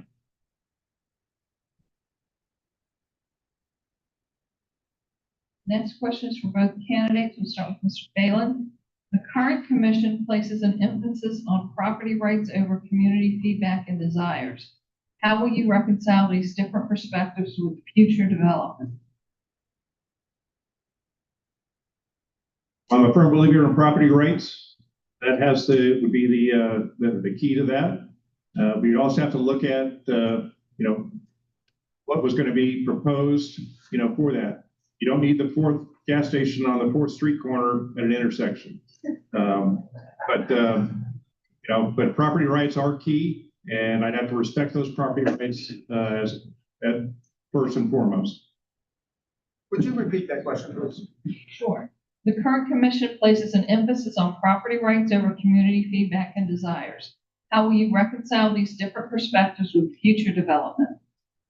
First of all, I firmly believe that we need to immediately engage in master planning our town centers and our village centers. We need to immediately bring you, depending on where you live, to the table and talk to us, the commissioners, about what you see as a vision for your community. Master plan that and live by that master plan. You can never get from A to Z unless you know the map to get there. So if you want your communities to look different and feel different and be different, as I do, we need to master plan your communities. Every town center, every village center should have a master plan. We don't have that today. The Lexington Park Development District should be divided into 2 development districts, the Lexington Park Development District and the Innovation District, because they're totally different communities, and they need to be looked at differently. They need to be, and your feedback needs to be based on those communities, not feedback from Mechanicsville on what should be happening in Lexington Park necessarily. This question is for both candidates. We'll start with Mr. McKay. The population of the county is diverse, but the county commissioners are not. How do you solicit and represent viewpoints different than your own? Very, very simple. So, and it is a serious problem if you're not prepared to deal with this. I spent my entire life in the supermarket business where in every aisle were customers from every background and every demographic. And I'm going to tell you, growing up with that, you may not think it's important, but it was absolutely important. I, as a kid, did not know the difference between black and white because it was a customer in the aisle, okay? And they were all important. They all had to be served the same, and they all deserved the same thing. And that's how you approach life. That's how you approach people. But mostly important for the county commissioners is we need public forums, not where we sit in the governmental center in Leonardtown and say, come to the Leonardtown if you want to be heard. We'll give you 3 minutes and then be on your way. No, we need to go into the communities. We need to hold public forums in Lexington Park. We need to hold public forums in Ridge. We need to hold public forums in Charlotte Hall on a regular basis and give you the time to speak your mind. Mr. Phelan? My experience in the Navy, I dealt with sailors from all walks of life. I solicited their inputs. When I would get a new sailor coming into my command, I'd say, what work were you before? As a contractor, I had employees from all walks of life. I listened to them, get their inputs. I would do the same with the citizens of this county, get their inputs and make the best decisions, for them. And this question is for both candidates. We'll start with Mr. Phelan. The excise tax impact fee rate at an amount that can properly fund local infrastructure needs. Why or why not? Repeat that again, please. Is the excise tax impact fee rate at an amount that can properly fund local infrastructure needs? Why or why not? I would say yes, it's at the proper level to fund the infrastructure. My goal is to minimize the impacts of any taxes that we have, but you have to have the infrastructure in place before you do any growth. Mr. McKay? First of all, it's not sufficient to fund infrastructure. It's unfair. It's not applied appropriately based on the businesses and citizens' ability to pay. It's just like the personal property tax. You pay it no matter what you bring to the table. It's wrong. What we need to do is we need to have a strong, adequate public facilities ordinance that is supported by town center master plans and village center master plans and development district master plans that forces the infrastructure issue onto those that are creating challenges for our infrastructure. Growth and development needs to fit into our community. It needs to help solve problems, not create problems. This will be the last question, and we'll start with Mr. McKay. Do you support cannabis funds being used solely in 20653? Yes or no? First of all, I am, deeply opposed to cannabis facilities. I think it is a destruction of our society, a destruction of our youth, destruction of our institutions. I would take the money and I would spend all the money rehab those that have addictions and those that have problems, not just with drugs, but with alcohol. And I would spend that money equally across our community because the impact is across our entire community. It's not in one zip code. So I absolutely Will do everything I can to minimize and negate marijuana and illegal drugs. I think marijuana is still illegal on the federal level, and therefore I believe it's illegal. But more importantly, it's not helpful, except for some cases of medical marijuana, which I believe that's up to a doctor and his patient, so long as that's where the restriction lies. So You repeat that question again, please. Do you support cannabis funds being used solely in 20653? Yes or no? I would not support it solely for 20653. I would not turn down the money. We'd have to figure out where to allocate that money for other services in the county. But it would not be solely for 20653. Just so the audience knows, due to time constraints, we are stopping the questions now, but I will, any questions that are not asked, email them to the candidate so they can answer them on whatever social forms that they feel appropriate. We'll go ahead and do the closing remarks. We'll start with Mr. Bailey.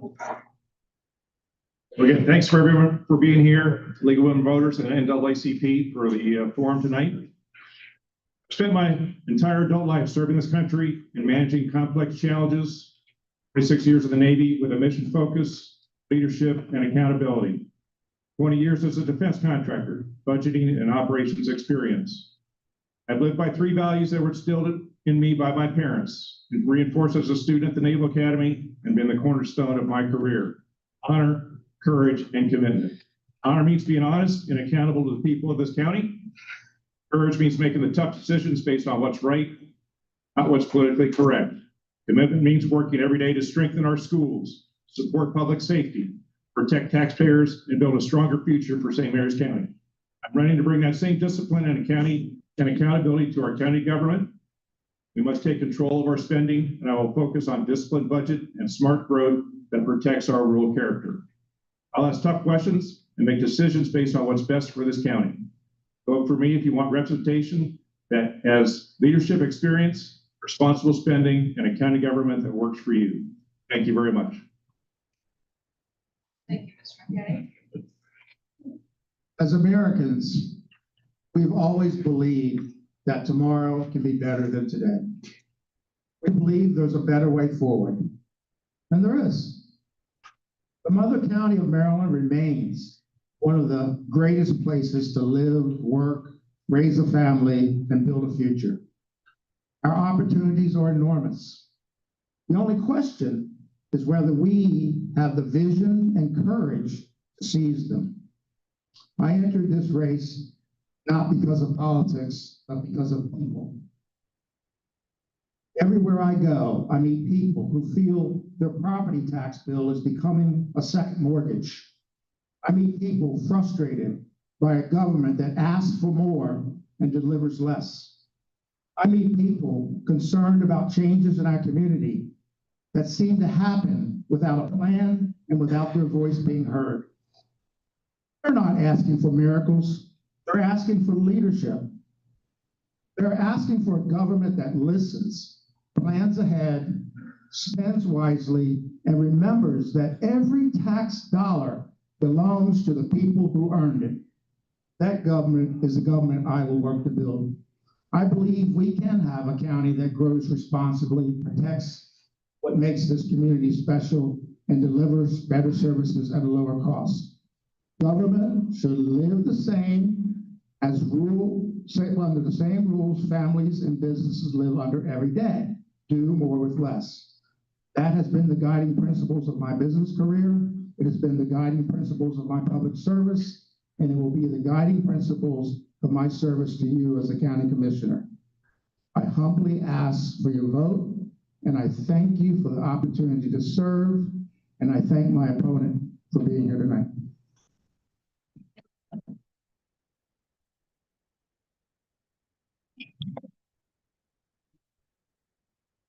We have the candidates for District 4 coming front.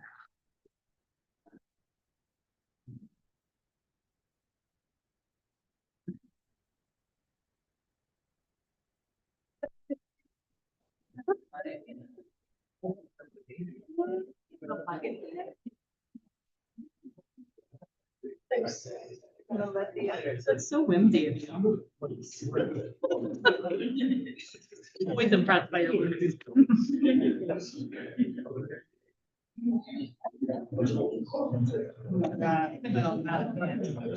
That's one idea.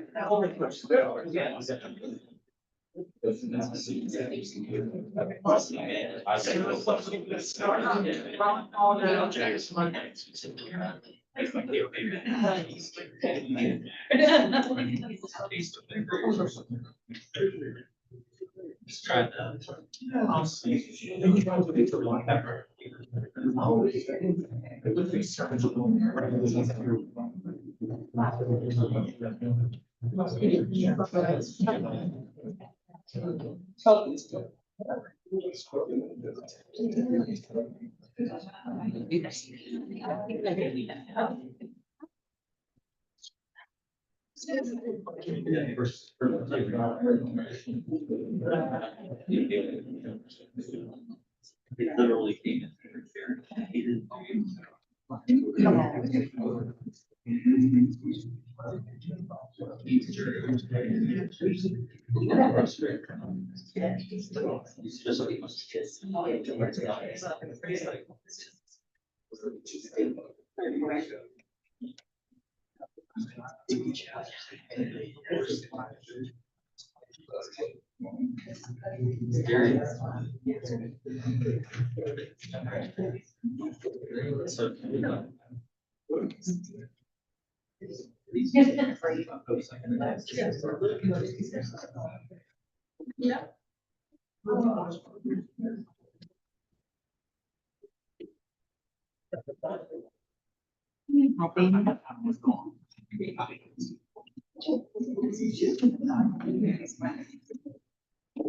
So is there any volume control or is like the moderator? She's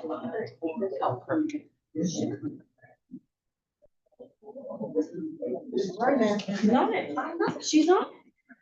The amazing Amy. We know she'll do it every time. We can do it. She'll take care of it. Nobody else can. She really is.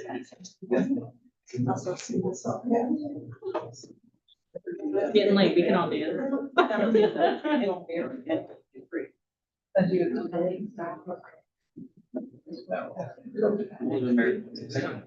I love that she's getting on it, like, in your mouth. That's what she do all day, all day.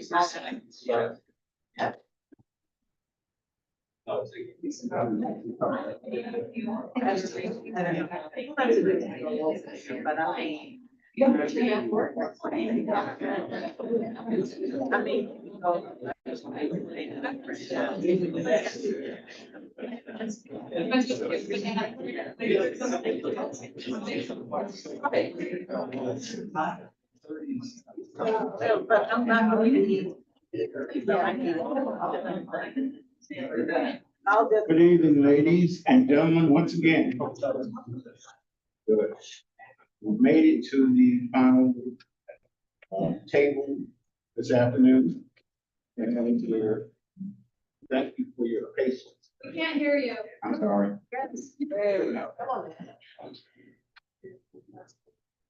Loud has never been a problem I've had before. We'll work on it. Thank you again for being here and staying with us all this time. At this time, we have the commissioner candidates for pieces that don't stay still. For Commissioner District 4, Scott Ostro and Dawn Zimmerman. And we're going to have their opening statements at this time. And Zimmerman, we'll start with you.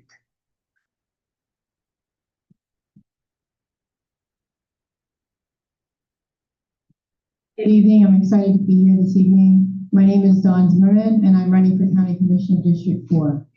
I'm not a career politician. I'm a resident, a mother, and someone who has spent years working, raising a family, and navigating the same real-life challenges that so many of you face every single day. I've worked in multiple industries, from service work to hands-on trades, and I've also run my own small business.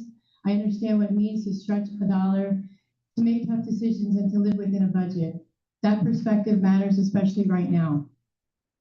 Because what I'm seeing in this county is a growing disconnect between government decisions and the people who are paying for them.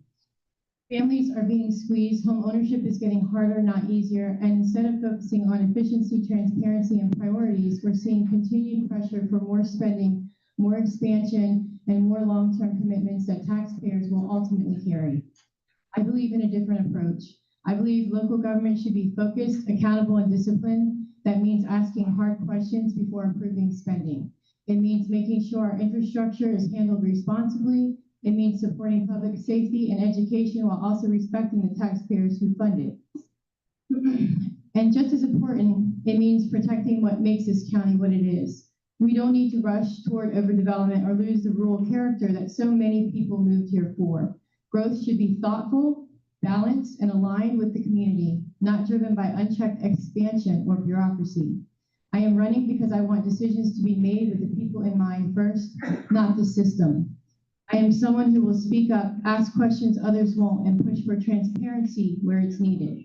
At the end of the day, this campaign is simple. It's about making sure this county remains a place where families can afford to live, small businesses can survive, and future generations aren't burdened by decisions made today.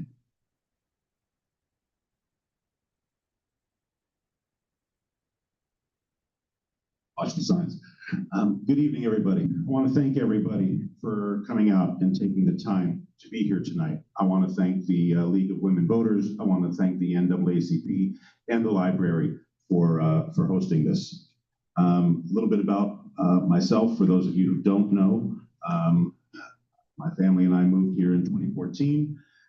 We are very blessed. My wife and I moved here in 2014. We've been very blessed to have all of our children move here to join us. My son and his wife moved here after he got out of the Marine Corps, and we have 4 beautiful grandchildren that we are raising in this county. My granddaughter attends Town Creek Elementary School, and we are looking forward to next year my grandson also attending Town Creek Elementary School. So that is great. So we have deep roots here in this county, and it has always been my desire to see this county flourish. After moving here, I was very, very involved in a lot of different organizations, giving back to this community. I've worked hard with through the Rotary Club, through my church, through other organizations to give back to St. Mary's County that has given us so much.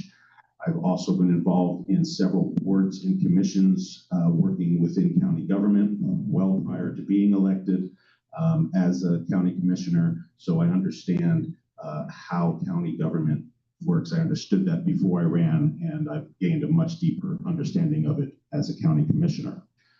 4 years ago, I was elected to serve as county commissioner. During that time, I've gained a much deeper understanding of the complexities of local government. I have encountered realities of policies and procedures, differing opinions, competing interests, outside influences, and the challenges of working in a large bureaucracy. Governance is rarely simple, and meaningful progress often requires patience, collaboration, and persistence. Serving in this role has been both an honor and an invaluable learning experience. It has given me a greater appreciation for the concerns of our residents and the responsibility entrusted to local officials. Throughout my term, I've worked to approach issues pragmatically, listen to all sides, and represent public interests to the best of my abilities. And I want to thank just about everybody who has sat up here and spoke tonight and has mentioned that I am the only county commissioner, I think ever, who has held regular public forums in this community. And that is an effort to be transparent and make sure that everybody's voice is heard in this community.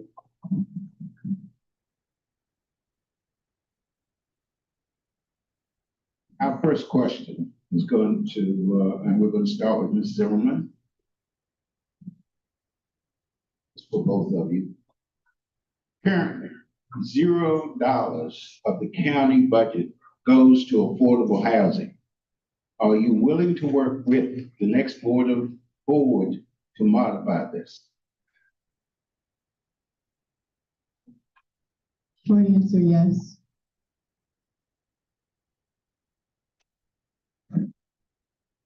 The short answer is yes.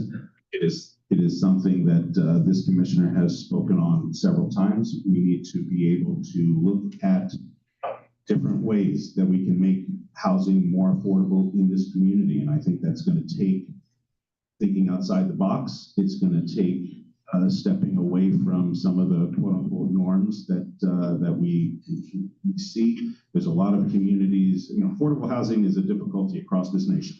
There's a lot of communities across the nation that are coming up with different ways to look at things and find ways to make home ownership more affordable and housing more affordable. And that's what we need to be looking at as a commissioner board. Next question, we'll start with you, Mr. Ostro. How do you propose to make St. Mary's County more friendly to small business? This commissioner has worked incredibly hard to make this county more affordable to small business. When I took office, Lexington Park, let's just say, in California needed a little bit of love. We have worked very hard. I partnered with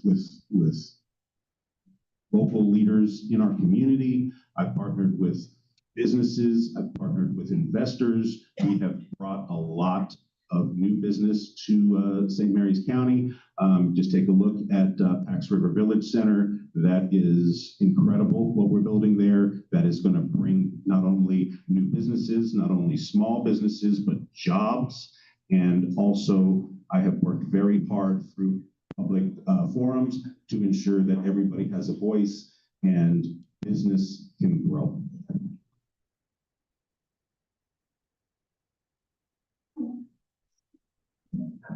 Small businesses are the backbone of the local economy. They need less red tape, predictable costs, and a county government that works with them instead of against them. My goal is to attract responsible businesses, protecting existing businesses, and stop policies that make it harder to operate here. We do not build a stronger economy by making it harder for local businesses to survive. Next question, and Ms. Zimmerman, we'll start with you. Do you support the building of data centers in St. Mary's County? And if not, what will you do to stop them from being built in this county and neighboring counties, since the effects of data centers do not stop at county lines? I do not support data centers in St. Mary's County. I do know that they are trying to put one in Calvert County, and that will ultimately affect us as well. But no, I don't support them because I feel like there needs to be a lot more insight on the effects it's going to have for our rural environments, our waterways, and everything else with the electric prices and stuff like that. Once again, the short answer is no, I do not support data centers. St. Mary's County is not set up to be able to handle data centers. That question's been asked of just about every panel that's been up here tonight, and we just do not have the facilities or the infrastructure to be able to support that. There's really, I am against them, but there's very little that we can do. It's a global problem really for data centers, but crossing county lines, I can't tell Calvert what they can do. I can't tell Charles County what they can do, but we can certainly protect St. Mary's County, and not on my watch. As long as I'm in the commissioner's seat, I will never support data centers in St. Mary's County. Next question, and Ms. Alco, we'll start with you. Registered voters are allowed to vote for commissioners not in their district. Do you agree with continuing this policy? Why or why not? I believe that I serve the entire St. Mary's County community. This is again another question that's been asked of every panel. The simple truth is, if I am only voted on by people within my district, well, then I really don't care what happens in the rest of St. Mary's County. Right now, anybody from Mechanicsville, from anywhere in the county can pick up the phone and call me as a commissioner and ask me to help them. And that is something that I take very seriously. And I think if we were to step away from that, then we are limiting what the commissioners can do. Right now, we are all commissioners for the entire county. And I think if we step away from that, then we will have more problems and there will be more issues that are systemic to that.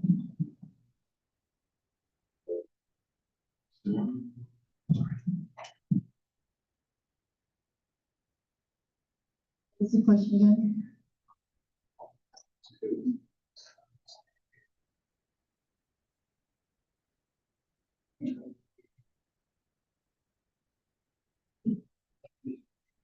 The question basically is, do you support voting across districts for county commissioners as opposed to voting for the commissioner of your district?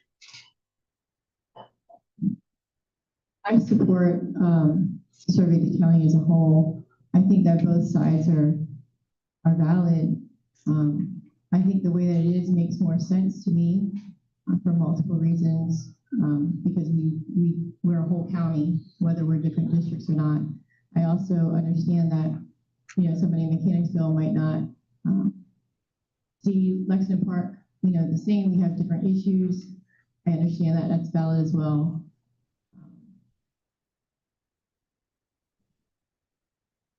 Next question, and we'll start with you, Ms. Zimmerman. Do you think commissioners should be allowed to receive campaign donations from corporations?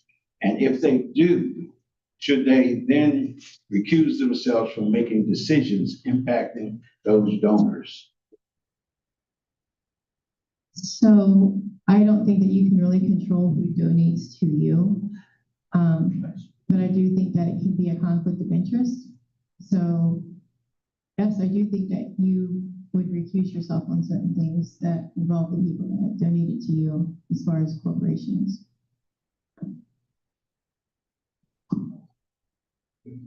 Well, as someone who has received donations from corporations and builders in this community, I definitely would agree. And you can check the voting record and look to see for any company that has donated to my campaign, I have consistently recused myself from any votes that pertain to those businesses, because I believe that transparency and honesty is paramount.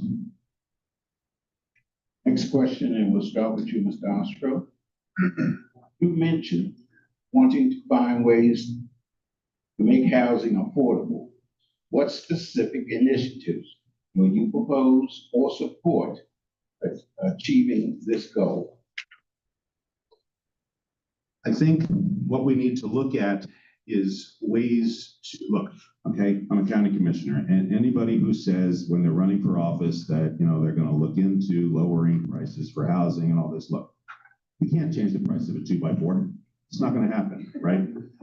But what we can do, what we can look at is finding ways within this county to perhaps work with local banks to give people that additional first-time home buyer credit. We need to look at working with local builders when they're building, housing that they are that we're maybe offering them breaks on the excise tax, or we're giving them a pilot, or we're giving them something that we can say, hey, you can build this prop. We know you need to make money. Can you build a portion of, I'm just pulling a number out of the air, 5% or 10% of what you're building, maybe starting the 200,000s or the 250,000s. And that way we can give people an opportunity to get into housing. And we have to just look at a lot of different ways and think outside the box on how we're going to do that.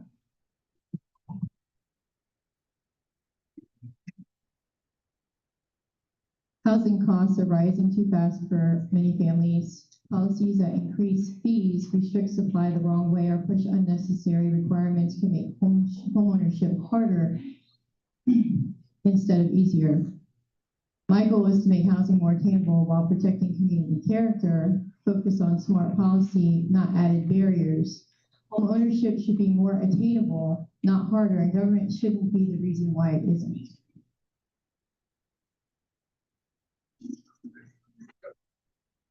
Okay, the next question will start with you, Ms. Zimmerman. Do you support cannabis funds being used solely in the Lexington Park area? I think if we're going to use cannabis funds, I think it should be used for the entire county.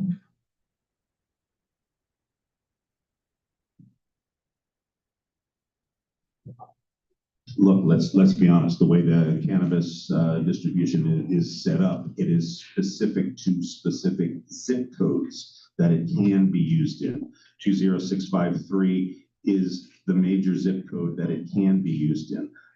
There are other zip codes throughout the county, so I would definitely, I mean, we're forced to conform to what areas the law will allow us to distribute the funds in.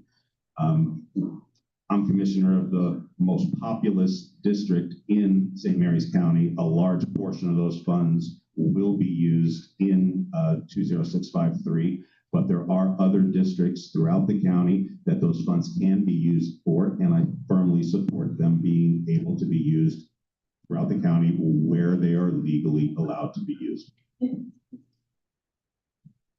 Next question, Mr. Ostrow. Do you support the building of a county-sponsored shelter? If not, do you support a hypothermia plan?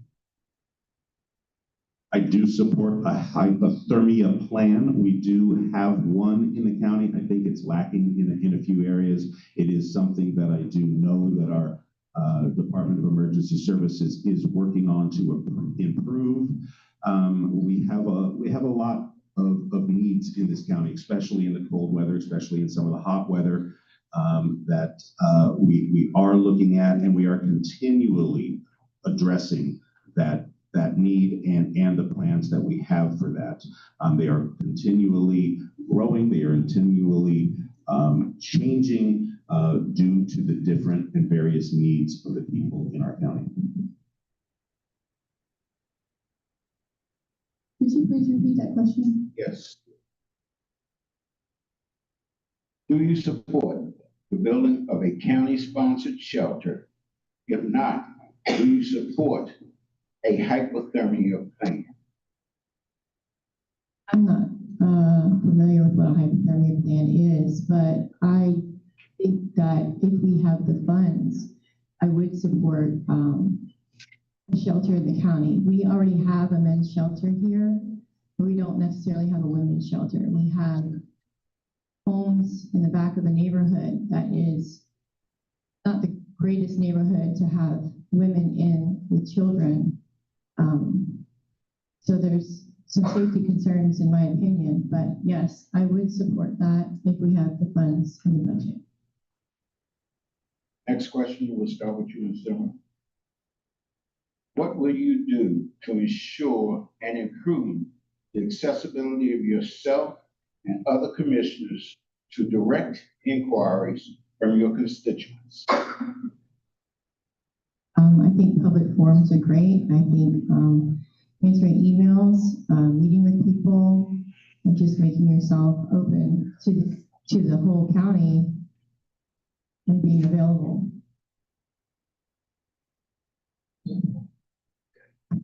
I think my record speaks for itself. Once again, I am the only commissioner ever to hold regular town hall meetings. I hold one every quarter at Bay District Volunteer Fire. I also hold one every quarter at each of our senior centers, and I am always out in this community. I am available to anybody who knows me in this room knows that you can reach out to me on Facebook, you can call me. My wife will attest, my phone is always with me, it's always on, I'm constantly on it. I am accessible to everybody in this community, and if reelected, I will continue to be so. The next question is, what have you done in support of St. Mary's County in the past 4 years since you previously ran for commissioner? What specific actions or goals will you achieve in the next 4 years if elected? If not elected, what activities do you plan to participate in for the betterment of St. Mary's County? For all of us? Yes. What have I done since being elected? I'm an elected commissioner. I hold regular public forums. I'm out and about in this community everywhere that I can be. I attend everything that I possibly can. I support local businesses. I am always open for meeting with, I've met with just about every organization in this community, nonprofits across the board, anybody who reaches out to me for help, I am there. Just had a big event just yesterday in Nicollet Park, working with the great people from the Knights to Kings program, from building bridges. I have always been a supporter of this county. I have worked, as I said, prior to being elected, I've worked through my church, through various benevolent organizations, giving back to this community. I consistently show up and I'm there for this community in all things.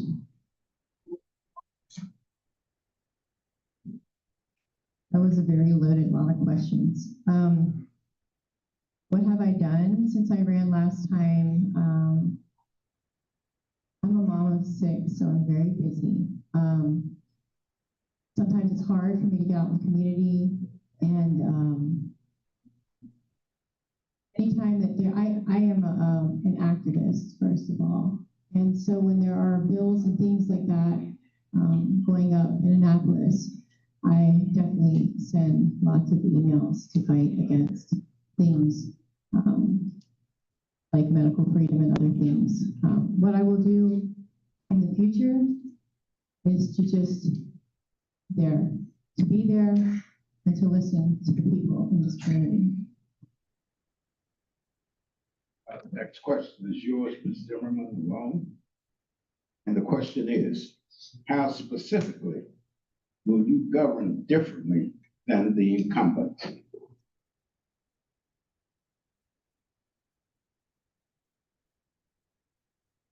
Differently, I don't know, but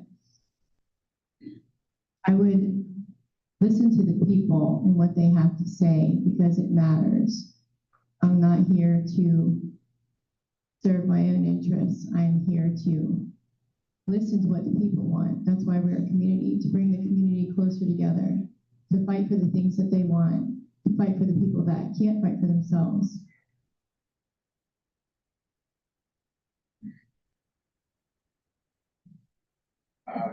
Next question.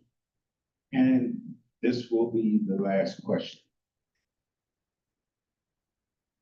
What can the commissioners building do? What can the commissioners do to support building small, single-family homes instead of more townhomes or large-scale or large single-family homes? Want to read it again? Yeah, both of you. Like I previously stated, we need to look at things that are and think outside the box. We need to work with local developers. We need to make sure that we are giving them every opportunity that we can. If it's giving them a break on excise tax fees, if it's giving them a pilot, if it's working with them however we can to speed up permitting and working with them to make sure that they are building a portion of of what they're building that is affordable so people can get into it. We need to work with perhaps local banks and come up with new ideas to make home ownership much more affordable in our community. Could you repeat that question? What can the commissioners do to support building small, single-family homes instead of more townhomes or large, single-family homes? I'm really not sure how to answer this question. I think it's a genius idea though. But I think you would have to work with developers that have interest in wanting to do that. And also the budget as well, the infrastructure to hold all of that. But it is a genius idea.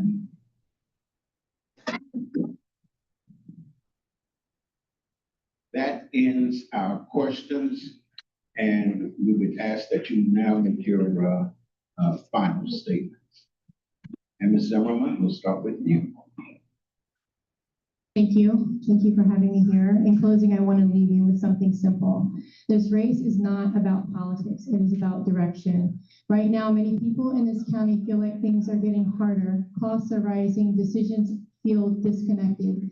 And there's growing concern that we're moving away from what made this community strong in the first place. That doesn't happen overnight. It happens one decision at a time, and it can be corrected the same way. One decision at a time, with leadership that is willing to ask questions, challenge assumptions, and put residents first. I'm not running to maintain the status quo. I'm running to bring accountability, transparency, and a level of common sense that reflects how people actually live. That means respecting your tax dollars. That means being honest about priorities. And that means making decisions based on long-term impact, not short-term convenience. We all want safe communities, strong schools, and opportunities for our families, but we also want to be able to afford to live here. Those things should not be in conflict. We can have both, but only if we are intentional about how we lead. If elected, I will show up prepared, I will speak up when it matters, and I will make decisions based on what is right for the people of this county, not what is easy. At the end of the day, this comes down to trust. If you want someone who understands real-world challenges, who isn't afraid to stand firm, and who will put residents first, then I am asking for your vote. Thank you for your time.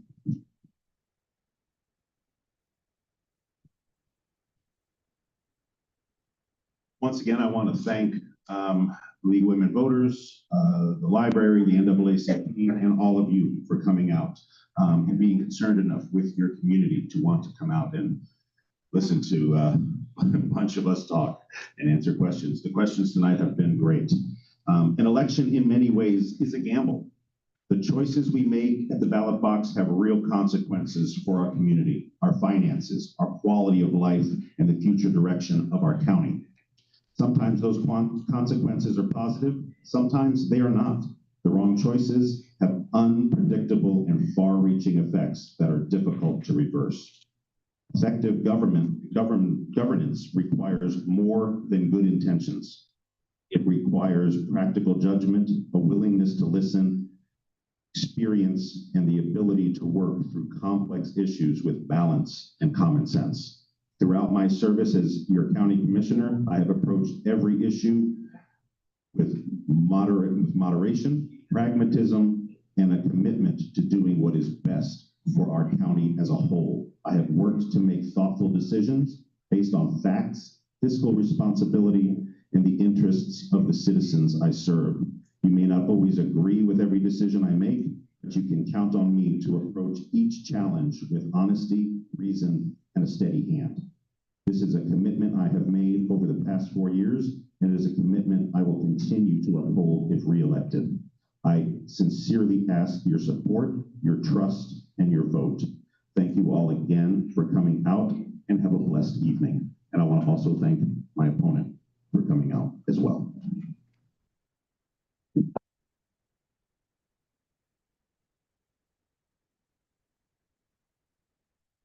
We want to thank each and every candidate for coming out and each of you for coming out for the last 2 nights. I know it's not easy, changing your schedule around, but voting is a primary responsibility of every citizen in this country. And remember, June 11th, early voting starts. June the 23rd is election day. The Bay District Firehouse, Hollywood Firehouse, and Mechanicsville Firehouse are early voting centers. Do not forget to vote. And we want to thank you so very much, the library, for allowing us to be here another night. And this is the best library in the county. And please help us put these chairs away. Thank you. I love all of my children.